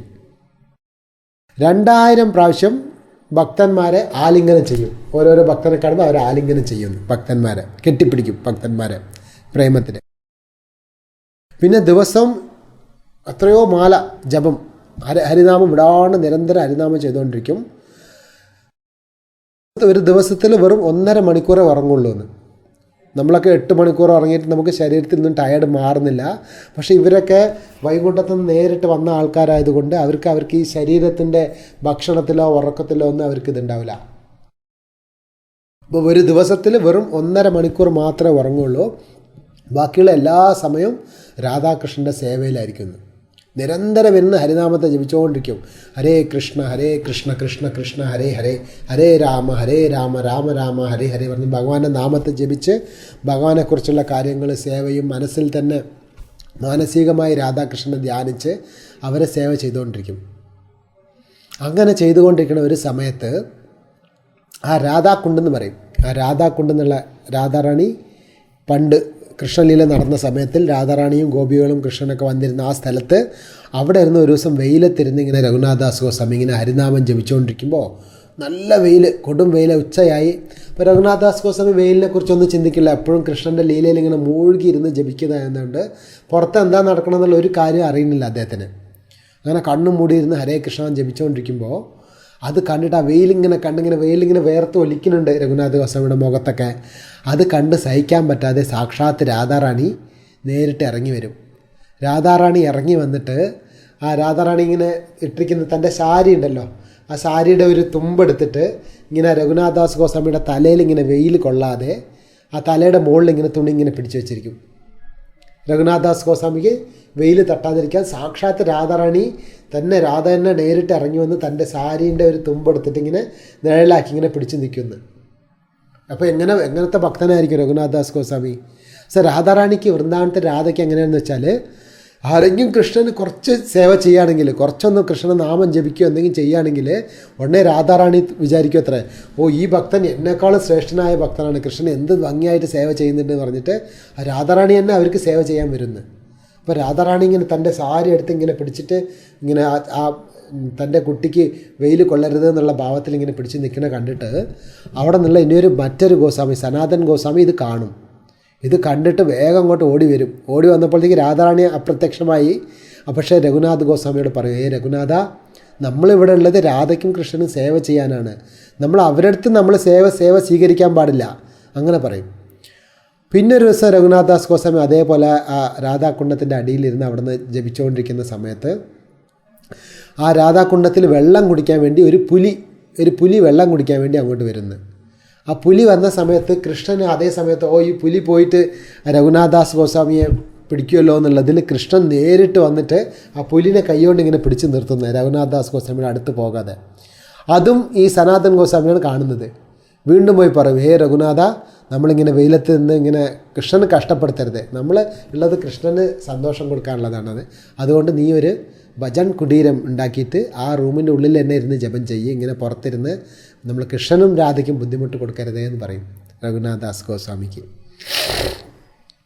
അങ്ങനെ വൃന്ദാവനത്തിൽ ഇങ്ങനെ 1000 ലീലകളുണ്ട് രഘുനാഥദാസ് ഗോസ്വാമിക്കും രാധാറാണിക്കും കൃഷ്ണനും അങ്ങനെയായിട്ട്. അങ്ങനെ ഒരു ദിവസം രഘുനാഥദാസ് ഗോസ്വാമി ഈ രാധാകുണ്ഡം ശ്യാമകുണ്ഡം എന്നുള്ളത് വൃന്ദാവനത്തിൽ, നിങ്ങൾ ആരൊക്കെ വൃന്ദാവനത്തിൽ പോയിട്ടുണ്ടോ അതിൽ എത്ര പേര് കുറേ പേര് കണ്ടിട്ടുണ്ടാകുമായിരിക്കും രാധാകുണ്ഡം ശ്യാമകുണ്ഡം എന്നുള്ളത്. രാധാകുണ്ഡം ശ്യാമകുണ്ടൊക്കെ രാധാറാണിയും കൃഷ്ണനും വൃന്ദാവനത്തിൽ ഉണ്ടായിരുന്ന സമയത്തിൽ 5000 വർഷം മുമ്പേ വലിയ സ്ഥലങ്ങളായിരുന്നു. പക്ഷേ പിന്നീട് കാലക്രമേണ അതൊക്കെ പോയി നശിച്ചു പോയി. ചെറിയൊരു പാടങ്ങൾ, വയലിൽ കിടക്കുന്ന ഒരു നെല്ലിൻ്റെ പാടങ്ങളായിരുന്നു അതൊക്കെ. രാധാകുണ്ഡം ശ്യാമകുണ്ഡം ചെറിയൊരു കുളം പോലെ ഉണ്ടായിരുന്നു. അപ്പോൾ ഈ രഘുനാഥ് ഗോസ്വാമിക്ക് ഭയങ്കര ആഗ്രഹം, ഈ രാധാകുണ്ഡം ശ്യാമകുണ്ഡം കൃഷ്ണൻ്റെ ഇത്രയും ലീല നടന്ന സ്ഥലങ്ങളല്ലേ, അത് ഭാവിയിൽ വരുന്ന ആൾക്കാർക്കൊക്കെ ഒരു മുഖ്യമായ സ്ഥലമാണ്. അപ്പോൾ ചൈതന്യ മഹാപ്രഭു അവതരിച്ചതിൻ്റെ മെയിൻ ഉദ്ദേശം ഈ കൃഷ്ണ ലീല ചെയ്ത ലീലകളൊക്കെ ഏതൊക്കെ സ്ഥലത്ത് എന്തൊക്കെ ലീല ചെയ്ത വൃന്ദാവനത്തിൽ ആ നഷ്ടപ്പെട്ടു പോയ ആ സ്ഥലങ്ങളൊക്കെ വീണ്ടും പുനരുദ്ധാരണം ചെയ്ത് അതിനെ ജനങ്ങൾക്കൊക്കെ കൊടുക്കണം എന്നായിരുന്നു. അതിനു വേണ്ടിയിട്ടാണ് ചൈതന്യ മഹാപ്രഭുവായിട്ട് ഭഗവാൻ അവതരിച്ചത്. അപ്പോൾ ഈ 6 ഗോസ്വാമികൾക്കും ഭഗവാൻ ചൈതന്യ മഹാപ്രഭു തന്നെ ആജ്ഞ കൊടുത്തിരുന്നത്. എന്താണ് ആജ്ഞ? വൃന്ദാവനത്തിൽ ആ നഷ്ടപ്പെട്ടു പോയ ആ ലീലാസ്ഥലങ്ങളൊക്കെ തിരഞ്ഞ് വീണ്ടും കണ്ടുപിടിച്ച് അതിനെ വീണ്ടും പുനരുദ്ധാരണം ചെയ്യണമെന്ന് പറഞ്ഞിരുന്നു. അപ്പോൾ രഘുനാഥദാസ് ഗോസ്വാമിക്കാണെങ്കിൽ ഒരാഗ്രഹം, ഈ രാധാകുണ്ടിനെ ഒന്ന് നന്നാക്കിയെടുത്ത് നല്ല വലിയ കുളമാക്കി കെട്ടി അതിന് ഭക്തന്മാർക്ക് കുളിക്കുന്ന വിധത്തിൽ ചെയ്യണമെന്ന്. രാധാകുണ്ട് നിങ്ങൾ കണ്ട ആൾക്കാർക്കൊക്കെ അറിയാം, എത്ര വലുതാണ് രാധാകുണ്ട്. ഓരോ സൈഡ് 1 കിലോമീറ്റർ ദൂരമുണ്ട്. അത്ര വലിയ കുളം, എന്ത് ഭംഗിയായിരിക്കും രാധാകുണ്ട് കുളം. എത്ര വലുതാണ്, എത്ര പടിക്കെട്ടുകൾ താഴ്ന്ന് ഉള്ളിൽ പോകണം. അപ്പോൾ രഘുനാഥദാസ് ഗോസ്വാമിക്ക് ഈ രാധാകുണ്ട് എന്നുള്ള ഈ ചെറിയ കുളത്തിനെ വലിയ കുളമാക്കി കെട്ടണം എന്നൊരു ആഗ്രഹം തോന്നി മനസ്സിൽ. പക്ഷേ കയ്യിൽ എന്തെങ്കിലും പൈസ ഉണ്ടോ? എല്ലാം വിട്ടു വന്ന് എത്രയോ വർഷങ്ങളായി, ഒന്നും കയ്യിലൊന്നുമില്ല, പൈസയൊന്നുമില്ല. മനസ്സിൽ വിചാരിക്കുക, അയ്യോ ഞാനെങ്ങനെ ഒരു സന്യാസി വീണ്ടും എങ്ങനെ പൈസയെക്കുറിച്ച് ആലോചിക്കുക, അങ്ങനെ വിചാരിച്ചിട്ട് അന്ന് രാത്രി കിടന്നുറങ്ങാൻ പോകുന്നു. അന്ന് രാത്രി കിടന്നുറങ്ങാൻ പോയപ്പോൾ ആ രഘുനാഥദാസ് ഗോസ്വാമി അവിടെ നോർത്ത് ഇന്ത്യയിൽ ബദ്രിനാഥിൽ ഒരാൾ കുറേ പൈസയും കൊണ്ട് പോകും ബദ്രിനാഥിന് കൊടുക്കാൻ വേണ്ടിയിട്ട്. അപ്പോൾ അയാൾ കുറേ പൈസകളൊക്കെ ഇങ്ങനെ കാളവണ്ടികൾ കെട്ടി കൊണ്ടുപോവുകയാണ് ബദ്രിനാഥിൻ്റെ അമ്പലത്തിൽ കൊടുക്കാൻ വേണ്ടി. അപ്പോൾ ബദ്രിനാഥ് അയാളെ സ്വപ്നത്തിൽ വന്ന് പറയും, നീ ഈ പൈസ എനിക്ക് തരേണ്ട ആവശ്യമില്ല, എൻ്റെ ഭക്തനായ രഘുനാഥദാസ് വൃന്ദാവനത്തിൽ രാധാകുണ്ടിൻ്റെ വിവരത്തിലിരിക്കുന്നുണ്ട്, അദ്ദേഹത്തിൻ്റെ കയ്യിൽ കൊണ്ട് ഏൽപ്പിച്ചാൽ നീ എനിക്ക് തന്ന മാതിരിയാണ് പറഞ്ഞിട്ട് ആ വലിയൊരു ബിസിനസ്മാൻ്റെ സ്വപ്നത്തിൽ ബദ്രിനാഥൻ തന്നെ വന്ന് പറയും. അപ്പോൾ ഈ വലിയ പൈസക്കാരൻ അവിടെ നിന്ന് ഈ പൈസയൊക്കെ എടുത്ത് നേരെ കൊണ്ടുവന്നിട്ട് വൃന്ദാവനത്തിൽ വന്നിട്ട് രാധാകുണ്ടിൽ വന്നിട്ട് ആരാണ് രഘുനാഥദാസ് ഗോസ്വാമി ആരാന്ന് ചോദിക്കും. അപ്പോൾ രഘുനാഥദാസ് ഗോസ്വാമി അവിടെ നിന്ന് ജപിച്ചുകൊണ്ടിരിക്കുന്നത്. അദ്ദേഹത്തിൻ്റെ അടുത്ത് വന്ന് പറയും, ഇങ്ങനെ എനിക്ക് ബദ്രിനാഥൻ പറഞ്ഞതാണ് ഈ പൈസയൊക്കെ നിങ്ങൾ കയ്യിൽ തരാൻ പറഞ്ഞു എന്ന് പറയും. അപ്പോൾ രഘുനാഥദാസ് ഗോസ്വാമി ഉടൻ തന്നെ പൈസ, ഇത് ഭഗവാൻ കൃഷ്ണൻ തന്നെ എനിക്ക് വേണ്ടി തന്നയച്ചതാണ് പറഞ്ഞിട്ട് ആ പൈസ എടുത്തിട്ട് അതുകൊണ്ടാണ് ഈ രാധാകുണ്ടിനെ നന്നാക്കിയെടുത്ത് വലിയ കുളമാക്കി കെട്ടിയിട്ട് ഇപ്പം ഇന്ന് നമ്മൾ കാണുന്ന രാധാകുണ്ടം അന്ന് ഈ രഘുനാഥദാസ് ഗോസ്വാമിയാണ് ഈ വിധത്തിൽ ഭംഗിയായിട്ട് കെട്ടിയത്. അപ്പോൾ ഈ രാധാകുണ്ടം എങ്ങനെ ഉണ്ടായതെന്ന് വെച്ചാൽ പണ്ട് ചെറിയ കുളമായിരുന്നു. രാധാറാണി തൻ്റെ കയ്യിലുള്ള ആ വളയല്ലേ, ആ വള കൊണ്ട് തന്നെ ഇങ്ങനെ കുത്തി ഉണ്ടാക്കി ചെറിയ കുളമാണ് രാധാകുണ്ട്. ആ കുളത്തിന് ചുറ്റി വലിയ കുളം ഉണ്ടാക്കി ഇപ്പോൾ രഘുനാഥദാസ് ഗോസ്വാമി. അപ്പോൾ ഇപ്പോഴും ആ എത്രയോ വർഷങ്ങൾക്ക് ഒരിക്കൽ രാധാകുണ്ടം ക്ലീൻ ചെയ്യാറുണ്ട്. ക്ലീൻ ചെയ്യാൻ സമയത്ത് ഗുപ്തക്കുണ്ട്, കങ്കൺ കുണ്ട് എന്ന് പറയും. അപ്പം പുറത്തത്തെ വെള്ളമൊക്കെ മോട്ടർ വെച്ചിങ്ങനെ വലിച്ചെടുത്തിട്ട് ആ ഉള്ളിലുള്ള ചെറിയ കുളം ചിലപ്പോൾ നമുക്ക് കാണാം, കങ്കൺ കുണ്ട് എന്ന് പറയും. ഇപ്പോൾ നിങ്ങൾ യൂട്യൂബിലൊക്കെ പോയി നോക്കിയാൽ കാണാം, കങ്കൺ കുണ്ട് ദർശനം രാധാകുണ്ട് എന്ന് പറഞ്ഞാൽ യൂട്യൂബിൽ കാണാൻ പറ്റും വൃന്ദാവനത്തിൽ. അങ്ങനെ ആ രാധാകുണ്ട് അവർ നന്നാക്കിയെടുത്തു. രാധാകുണ്ടിൻ്റെ അടുത്തുള്ളത് ശ്യാം എന്ന് വെച്ചാൽ കൃഷ്ണൻ്റെ കുണ്ട്, കൃഷ്ണൻ കുളിക്കുന്ന സ്ഥലം. ശ്യാമക്കുണ്ട്, രാധാകുണ്ട് ശ്യാമക്കുണ്ട് രണ്ടുണ്ട് വൃന്ദാവനത്തിൽ. അപ്പോൾ ഈ ശ്യാമക്കുണ്ട് നന്നാക്കി എടുക്കാൻ വേണ്ടിയിട്ട് ശ്യാമക്കുണ്ടിൻ്റെ സൈഡിലുള്ള മരങ്ങളും ചെടികളൊക്കെ വെട്ടാൻ സമയത്ത്, ഒരു മരം വെട്ടാൻ പോകുന്ന സമയത്ത് അന്ന് രാത്രി, നാളെ ആകുമ്പോൾ അടുത്തുള്ള മരങ്ങളൊക്കെ വെട്ടാൻ തീരുമാനിച്ചിരിക്കുകയാണ്. അന്ന് രാത്രി സ്വപ്നത്തിൽ പഞ്ചപാണ്ഡവന്മാർ രഘുനാഥദാസ് ഗോസ്വാമിയുടെ സ്വപ്നത്തിൽ വരും. സ്വപ്നത്തിൽ വന്നിട്ട് യുധിഷ്ഠിര മഹാരാജാവ് വന്ന് പറയാണ് രഘുനാഥദാസ് ഗോസ്വാമിയുടെ അടുത്ത്, രഘുനാഥ, ഞങ്ങൾ ഈ പഞ്ചപാണ്ഡവന്മാർ അർജുനൻ, ഭീമൻ, നകുല, സഹാദേവന്മാരൊക്കെ ഞങ്ങൾ ഈ രാധാകുണ്ടിൻ്റെ കരയിൽ 5 വൃക്ഷങ്ങളായിട്ട് നിന്ന് രാധാകൃഷ്ണൻ്റെ ലീലകൾ കണ്ടുകൊണ്ടിരിക്കുകയാണ്. അതുകൊണ്ട് നീ ഈ 5 വൃക്ഷങ്ങളെ മാത്രം നീ വെട്ടരുത് എന്ന് പറയും. പഞ്ചപാണ്ഡവന്മാർ വന്നിട്ട് രഘുനാഥദാസ് ഗോസ്വാമിയുടെ സ്വപ്നത്തിൽ വന്ന് പറയും അത്രേ. അതുകൊണ്ട് പിറ്റേ ദിവസം രാവിലെ എണിച്ചിട്ട് ഈ 5 മരങ്ങളെ മാത്രം ഇങ്ങനെ വിട്ടുവെച്ചിട്ട് ബാക്കിയുള്ള സ്ഥലമൊക്കെ വെട്ടിയെടുത്തിട്ട് ഈ ശ്യാമക്കുണ്ട് നന്നാക്കിയെടുക്കും രഘുനാഥദാസ് ഗോസ്വാമി. അതുകൊണ്ടാണ് വൃന്ദാവനത്തിൽ നമ്മൾ ഇന്നും പോയാൽ രാധാകുണ്ടം മാത്രം കറക്റ്റ് നേരെ സ്ക്വയറായിട്ട് ഇങ്ങനെ ചതുരന്മാരുണ്ടാവും, ശ്യാമക്കുണ്ട് മാത്രം ഇങ്ങനെ വളഞ്ഞ് ഇങ്ങനെ നിൽക്കുന്ന കാണാം. എന്താ വെച്ചാൽ 5 മരങ്ങൾ പഞ്ചപാണ്ഡവന്മാർക്ക് വേണ്ടിയിട്ട് ആ മരങ്ങൾ ഇന്നും നമ്മൾ അവിടെ കാണാം. പഞ്ചപാണ്ഡവന്മാർ 5 മരങ്ങളായി നിൽക്കുന്നത് ഇന്നും നമ്മൾ വൃന്ദാവനത്തിൽ പോയാൽ കാണാൻ പറ്റും. അതിനെ മാത്രം വിട്ടിട്ട് ഇങ്ങനെ ഈ ശ്യാമക്കുണ്ട് ഉണ്ടാക്കും. പിന്നെ ഒരു ദിവസം രാധാകുണ്ടത്തിന് ഇങ്ങനെ അതിനുവേണ്ടി ഇങ്ങനെ മണ്ണ് കളച്ചുകൊണ്ടിരിക്കുന്ന സമയത്ത് ഒരു കല്ലിലെടുത്ത് ഇങ്ങനെ ആ കടപ്പാറ ഇങ്ങനെ തട്ടിയപ്പോൾ ആ ഒരു കല്ലിൻ്റെ ഉള്ളിൽ നിന്ന് രക്തം വരാൻ തുടങ്ങിയപ്പോൾ ആ കല്ലെടുത്തിട്ട് അവിടെ തന്നെ പണി നിർത്താൻ പറയും. അന്നത്തെ പണിയൊക്കെ അവിടെ നിർത്തിയിട്ട് എന്തായെന്ന് മനസ്സിലാകാണ്ട് എല്ലാവരും ഒന്ന് വെപ്രാളായി, എന്താ ചെയ്യണമെന്ന് അറിയില്ല. അന്ന് രാത്രി പോയി രഘുനാഥദാസ് ഗോസ്വാമി കിടന്നുറങ്ങിയപ്പോൾ ആ രഘുനാഥദാസ് ഗോസ്വാമിയുടെ സ്വപ്നത്തിൽ ഗിരിരാജ്, ആ ഗോവർദ്ധന മല, ആ മല കൃഷ്ണൻ തന്നെയാണ്, എന്നാൽ ആ ഗിരിരാജ് എന്നുള്ള രൂപത്തിൽ ഭഗവാൻ വന്ന് പറയാണ്, രഘുനാഥ, നീ കടപ്പാറ കൊണ്ട് തട്ടിയത് എൻ്റെ നാക്കാണ് പറയും. എൻ്റെ ഗോവർദ്ധന ശിലയുടെ നാക്കായിരുന്നു അത്ര, ജിഹ്വാശില എന്ന് പറയാം വൃന്ദാവനത്തിൽ, നാക്കായിരുന്നു. അപ്പോൾ നാക്കിൽ ആ കല്ല് തട്ടിയപ്പോൾ അതിന് ചോര വന്നതാണെന്ന്. എന്നിട്ട് പറയും അപ്പോൾ ആ കല്ലിനെ എടുത്തു കൊണ്ടുപോയിട്ട് സെപ്പറേറ്റായിട്ട് ഇപ്പോഴും നമ്മൾ വൃന്ദാവനത്തിൽ ഗോവർദ്ധനഗിരി പ്രദക്ഷിണം ചെയ്യുമ്പോൾ ആ രാധാകുണ്ടിൻ്റെ അടുത്ത് പോയാൽ ഒരു സെപ്പറേറ്റായിട്ട് ജീവ് മന്ദിർ പറഞ്ഞൊരു മന്ദിരമുണ്ട്, ഒരു അമ്പലമുണ്ട്. ആ ഗിരിരാജൻ്റെ നാക്കായിട്ടാണ് പറയുന്ന ആ കല്ലിൻ്റെ ശില അവിടെ ഉണ്ട്. അപ്പോൾ അവിടെയാണ് ഗിരിരാജന് എല്ലാവിധமான ഭോഗങ്ങളും നൈവേദ്യങ്ങളൊക്കെ ചെയ്യുന്ന സ്ഥലം, ജിഹ്വാശില എന്ന് പറയും. അപ്പോൾ ഓർമ്മ വയ്ക്കണം, വൃന്ദാവനത്തിൽ പോകുമ്പോൾ നമ്മളിതൊക്കെ ശ്രദ്ധിച്ച് കാണാൻ വേണ്ടി ജിഹ്വാശില നമ്മൾ ശ്രദ്ധിച്ച് കാണണം, രാധാകുണ്ട് കാണണം, ശ്യാമക്കുണ്ട് കാണണം. ശ്യാമക്കുണ്ടിൻ്റെ കരയിൽ നിൽക്കുന്ന 5 മരങ്ങൾ പഞ്ചപാണ്ഡവന്മാരെ നമ്മൾ ശ്രദ്ധിച്ച് കാണണം. അങ്ങനെ 1000 ലീലകൾ വൃന്ദാവനത്തിൽ രഘുനാഥദാസ് ഗോസ്വാമി ചെയ്തിരുന്നു. പിന്നെ ഒരു ദിവസം രഘുനാഥദാസ് ഗോസ്വാമി വൃന്ദാവനത്തിൽ ഇരുന്നിട്ട് ഇങ്ങനെ ഭഗവാന്റെ ദിവ്യലീലകൾ ഇങ്ങനെ മുഴുകിയിരുന്നിട്ട് അവിടെ ഗോലോക വൃന്ദാവനത്തിൽ നടക്കുന്ന രാധാകൃഷ്ണൻ്റെയും ഭക്തന്മാരെയൊക്കെ ലീലകൾ ഇങ്ങനെ കണ്ടുകൊണ്ടിരുന്നിട്ട് അവിടെ ഗോലോകത്തിൽ രാധാകൃഷ്ണനും ഭക്തന്മാർക്കൊക്കെ വേണ്ടി നല്ല അടപ്രദം എന്നൊക്കെ പറയില്ലേ, അതുപോലെ നല്ല പാല് കൊണ്ടുള്ള പായസം ഉണ്ടാക്കിയെന്ന്. ആ പായസം ഉണ്ടാക്കിയിട്ട് ആ പായസം രാധാകൃഷ്ണനൊക്കെ നൈവേദിച്ച് കഴിഞ്ഞിട്ട് ആ രാധാറാണിയും മറ്റുള്ള സഖികളൊക്കെ ആ പായസം എടുത്തിട്ട് കുടിക്കാൻ വേണ്ടി രഘുനാഥദാസ് ഗോസ്വാമിക്ക് ഒരു വലിയ മൺചട്ടിയിൽ കൊടുത്തു വന്നു ഗോലോകത്തിൽ.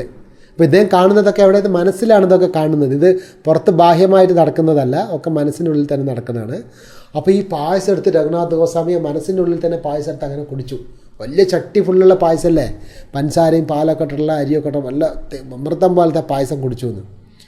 പായസം കുടിച്ചിട്ട് പിറ്റേ ദിവസം എന്തായി, ആക്ച്വലി രഘുനാഥദാസ് ഗോസ്വാമി വൃന്ദാവനത്തിൽ കഴിക്കുന്നത് എന്താണ്, വെറും ഒരു ദിവസത്തിലും ആകപ്പാട് കഴിക്കുന്ന ഒരേ ഒരു കപ്പ്, ചെറിയ ഒരു ഇലയുടെ ദൊണ്ണ എന്ന് പറയും, ആ കപ്പിൽ 1 കപ്പ് തൈര് അല്ലെങ്കിൽ മോര് മാത്രമേ കുടിക്കുള്ളൂ.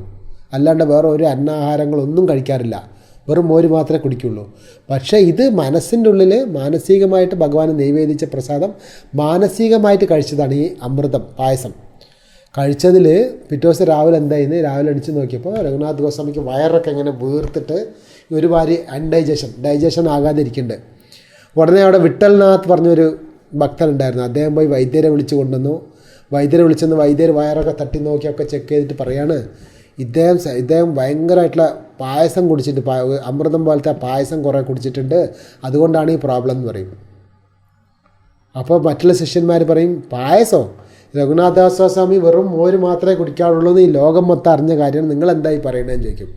അപ്പോൾ രഘുനാഥദാസ് ഗോസ്വാമി പറയും, ഇല്ല ഇന്നലെ ഇങ്ങനെ രാധാകൃഷ്ണൻ്റെ ലീല നടക്കുന്ന സമയത്ത് അങ്ങനെ രാധാകൃഷ്ണൻ അവിടെ നൈവേദിച്ച പായസം ഞാൻ മനസ്സുകൊണ്ട് ഇങ്ങനെ കുടിക്കേണ്ടായി, അതുകൊണ്ടാണ് ഇത് സംഭവിച്ചതെന്ന് പറയും. അപ്പോഴാണ് എല്ലാ ഭക്തന്മാർക്കും ആ രഘുനാഥദാസ് ഗോസ്വാമിയുടെ ഭക്തി എന്താണ് എന്നുള്ളത് മനസ്സിലാകുന്നത്. അതുമാതിരി ഇനിയൊരു ദിവസം വൃന്ദാവനത്തിൽ സഖീസ്ഥല പറഞ്ഞൊരു സ്ഥലമുണ്ട്, സഖീസ്ഥലം എന്ന് പറയും. സഖീസ്ഥലം എന്ന് വെച്ചാൽ എന്താൽ, വൃന്ദാവനത്തിൽ എങ്ങനെ രാധാറാണി ഉണ്ടോ അതുപോലെ ചന്ദ്രാവളി പറഞ്ഞൊരു ഗോപിയുണ്ട്, ചന്ദ്രാവളി. അതെപ്പോഴും രാധാറാണിക്ക് ആപ്പോസിറ്റ് സൈഡ് മാതിരി പറയും. ചിലപ്പോൾ രാധാറാണിയെ വിട്ട് കൃഷ്ണൻ ചന്ദ്രാവളിയുടെ അടുത്ത് പോകും, ചിലപ്പോൾ ചന്ദ്രാവളിയുടെ അടുത്ത് രാധാറാണിയുടെ അടുത്ത് വരും. അപ്പോൾ എപ്പോഴാണോ കൃഷ്ണൻ ചന്ദ്രാവളി എന്നുള്ള സഖിയുടെ അടുത്ത് പോകുന്നത് രാധാറാണിക്ക് ഭയങ്കര സങ്കടമായിരിക്കും, സഹിക്കാൻ പറ്റില്ല. അപ്പോൾ ഈ രഘുനാഥദാസ് ഗോസ്വാമി രാധാറാണിയുടെ ഏകാന്ത ഭക്തനാണ്. അത് എഴുതിയിട്ടുള്ള പാട്ടുകളും കീർത്തനങ്ങളൊക്കെ നമ്മൾ കേട്ടാൽ നമുക്ക് മനസ്സിലാവും എത്ര ഭക്തിയാണ് രാധാറാണിയുടെ അടുത്ത് എന്ന്. ഒരു പാട്ടിൽ പറയുന്നുണ്ട്, ഓ രാധാറാണി, നീ എന്നെ വിളിച്ചില്ലെങ്കിലും ഞാൻ നിൻ്റെ അടുത്ത് വരും. കൃഷ്ണൻ വിളിച്ചാൽ ചിലപ്പോൾ ഞാൻ പോയിന്ന് വരില്ല, പക്ഷേ രാധാറാണി നീ എന്നെ വിളിച്ചില്ലെങ്കിലും ഞാൻ നിന്നെ അല്ലാണ്ട് വേറെ ആരുടെ വരില്ല രാധാറാണി പറഞ്ഞ് പ്രാർത്ഥിക്കാറുണ്ട്. അപ്പോൾ ഒരു ദിവസം ഈ രഘുനാഥദാസ് ഗോസ്വാമിയുടെ ഒരു സേവകൻ ഇങ്ങനെ രഘുനാഥദാസ് ഗോസ്വാമി കഴിക്കുന്നത് വളരെ കുറച്ച് ചെറിയൊരു ഇലയുടെ കപ്പിൽ കുറച്ച് മോരല്ലേ കുടിക്കാറുള്ളൂ, വേറൊന്നും കഴിക്കില്ലല്ലോ എന്നുള്ള വിഷമത്തിൽ ആ സഖി സ്ഥലം എന്നുള്ള സ്ഥലം, അതായത് ചന്ദ്രാവളി എന്നുള്ള സഖി താമസിക്കുന്ന ആ സ്ഥലത്ത് നിന്ന് അവിടെയുള്ള വലിയ ഇല കൊണ്ടുവരും. അവിടുത്തെ ഇലയിൽ അവിടെ നിന്ന് കിട്ടുന്ന ഇല കൊണ്ടുള്ള കപ്പ്, ദൊണ്ണ എന്ന് പറയില്ലേ, അത് വളരെ വലിയ സൈസാണ്. അപ്പോൾ അവിടെ നിന്ന് ആ കപ്പിൽ കൊണ്ടുവന്നിട്ട് അതിൽ മോരൊഴിച്ച് കുടിക്കാൻ കൊടുക്കും. അപ്പോൾ അതിൽ മോരൊഴിച്ച് ഇങ്ങനെ കുടിക്കാൻ സമയത്ത് വലിയ വലുപ്പമുള്ള കപ്പാണ് എന്ന് പറഞ്ഞാൽ, ഇത് എവിടെ നിന്ന് കിട്ടി നിനക്ക് ഈ കപ്പ് എന്ന് ചോദിക്കും രഘുനാഥദാസ് ഗോസ്വാമി സേവകനോട്. അപ്പോൾ അദ്ദേഹം പറഞ്ഞു, ഞാനിത് സഖി സ്ഥലത്ത് നിന്ന് കൊണ്ടുവന്നതാണെന്ന് പറയും. ആ സഖി സ്ഥലം എന്നുള്ള പേര് കേട്ട ഉടനെ ആ കപ്പെടുത്ത് വലിച്ചെറിയും. ആ സഖി സ്ഥലം എന്നുള്ള സ്ഥലത്തുള്ള ഒരു സാധനം നീ എനിക്ക് കൊണ്ടുവരാൻ പാടില്ല, അത് ചന്ദ്രാവളി സഖിയുടേതാണ്, അത് രാധാറാണിക്ക് എപ്പോഴും അവർ ഭയങ്കര, എൻ്റെ രാധാറാണിയെ കൃഷ്ണനിൽ നിന്ന് പിരിച്ചു വയ്ക്കുന്നതാണ് ചന്ദ്രാവളിയാണ്, ആ ചന്ദ്രാവളിയുടെ സ്ഥലത്തു നിന്നുള്ള ഒരു കപ്പും ഒരു സാധനവും എനിക്ക് വീണ്ടും കൊണ്ടുവരരുതേ പറഞ്ഞ് അതെടുത്ത് വലിച്ചെറിയുന്ന രഘുനാഥദാസ് ഗോസ്വാമി. അപ്പോൾ സമയമായി 5:15. അപ്പോൾ ഞാൻ ഇവിടെ നിർത്തുകയാണ്. സോ ശ്രീ രഘുനാഥദാസ് ഗോസ്വാമി കി ജയ്, ശീല പ്രഭുപാദ് കി ജയ്, ശീല ഗുരുദേവ് കി ജയ്. അപ്പോൾ ചൈതന്യ ചരിതാമൃതത്തിൽ നമ്മൾ വായിക്കുമ്പോൾ ചൈതന്യ ചരിതാമൃതത്തിൻ്റെ ഓരോരോ അധ്യായത്തിനെയും കഴിയാൻ സമയത്ത് അതിൻ്റെ അവസാനത്തിൽ ഇങ്ങനെ എഴുതിയിട്ടുണ്ടാവും ശ്രീ രൂപ രഘുനാഥ പാദേ. ഈ രൂപ രഘുനാഥ ഗോസ്വാമികളുടെ അടുത്ത് പ്രാർത്ഥിച്ചിട്ട് അവരെ അനുഗ്രഹത്തിനെ ആഗ്രഹിച്ചിട്ടാണ് ഞാൻ ഈ ചൈതന്യ ചരിതാമൃതം എഴുതണേ പറഞ്ഞിട്ട് ഓരോരോ അധ്യായത്തിൻ്റെയും അവസാനത്തിൽ എഴുതിയിട്ടുണ്ടാവും. അപ്പോൾ അത്ര മുഖ്യമായ ആചാര്യന്മാരാണ് ഈ രഘുനാഥദാസ ഗോസ്വാമി എന്നുള്ളത് നമ്മളെ ഗൗഡീയ സമ്പ്രദായത്തിൽ. അപ്പോൾ നമ്മൾ നാളെ ഈ മുഖ്യമായ ദിവസം അദ്ദേഹം ഈ ചിതാദഹി പാനിഹട്ടി ഉത്സവം എല്ലാവർക്കും പ്രസാദം കൊടുത്ത ദിവസമാണ് നാളെ നമുക്ക്. അപ്പോൾ നമ്മളെല്ലാവരും രഘുനാഥദാസ് ഗോസ്വാമിയുടെ കൃപ അനുഗ്രഹത്തിന് വേണ്ടി നമ്മൾ പ്രാർത്ഥിക്കാം. അപ്പോൾ രഘുനാഥദാസ് ഗോസ്വാമിയുടെ അനുഗ്രഹം കൊണ്ട് നമുക്കും കൂടെ അവരൊക്കെ അനുഭവിച്ച ആ കൃഷ്ണപ്രേമത്തിൻ്റെ ഒരു ഡ്രാപ്പ്, ആ കടലിലൊരു ഡ്രാപ്പ് നമുക്കും കൂടെ കിട്ടാൻ വേണ്ടി നമ്മൾ രഘുനാഥദാസ് ഗോസ്വാമിയോട് നമ്മൾ നാളെ ശുഭമായിട്ട് നമ്മൾ പ്രാർത്ഥിക്കാം. അപ്പോൾ ഇവിടെ നിർത്തുകയാണ്. എന്തെങ്കിലും സംശയം ഉണ്ടെങ്കിൽ ചോദിക്കാം. പ്രയോജനാചാര്യൻ റൈറ്റ്. അതായത് നമ്മളെ ഗൗഡീയ സമ്പ്രദായത്തിൽ സംബന്ധ, അഭിധേയ, പ്രയോജന പറഞ്ഞ് 3 ഉണ്ട്. സംബന്ധം എന്ന് വെച്ചാൽ നമ്മൾ ആദ്യമായിട്ട് ഭഗവാന്റെ അടുത്ത് സംബന്ധം, നമുക്കും ഭഗവാനുള്ള ഒരു റിലേഷൻഷിപ്പ്, ഭഗവാൻ നമുക്കുള്ള ഒരു ബന്ധം എന്താണെന്നുള്ളത് പറയുന്നതാണ് സംബന്ധം എന്ന് പറയും. അപ്പോൾ ഈ സംബന്ധത്തിന് ബന്ധമായ മൂർത്തിയാണ് രാധാ മദൻ മോഹൻ എന്ന് പറയും. അതായത് നമ്മളെ ഗൗഡീയ സമ്പ്രദായത്തിൽ 3 വിഗ്രഹങ്ങൾ വളരെ ഇമ്പോർട്ടൻ്റ് ആയിട്ട് പറയാറുണ്ട്. രാധാ മദൻ മോഹൻ, രാധാ ഗോവിന്ദ്ജി, രാധാ ഗോപിനാഥ് എന്ന് പറഞ്ഞ് 3 വിഗ്രഹങ്ങൾ.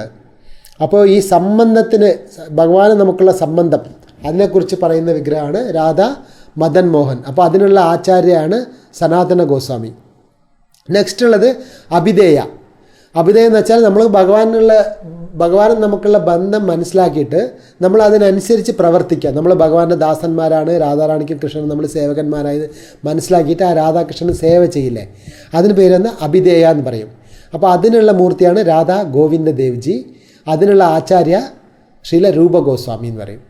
അതുമാതിരി ആ രാധാകൃഷ്ണന് സേവ ചെയ്തിട്ട് അതിന് കിട്ടുന്ന ആ പ്രേമം ഉണ്ടല്ലോ, പ്രേമം, രാധാകൃഷ്ണടുത്തുള്ള പ്രേമം, ആ പ്രേമഭക്തി, അതിന് പേര് പ്രയോജന എന്ന് പറയും.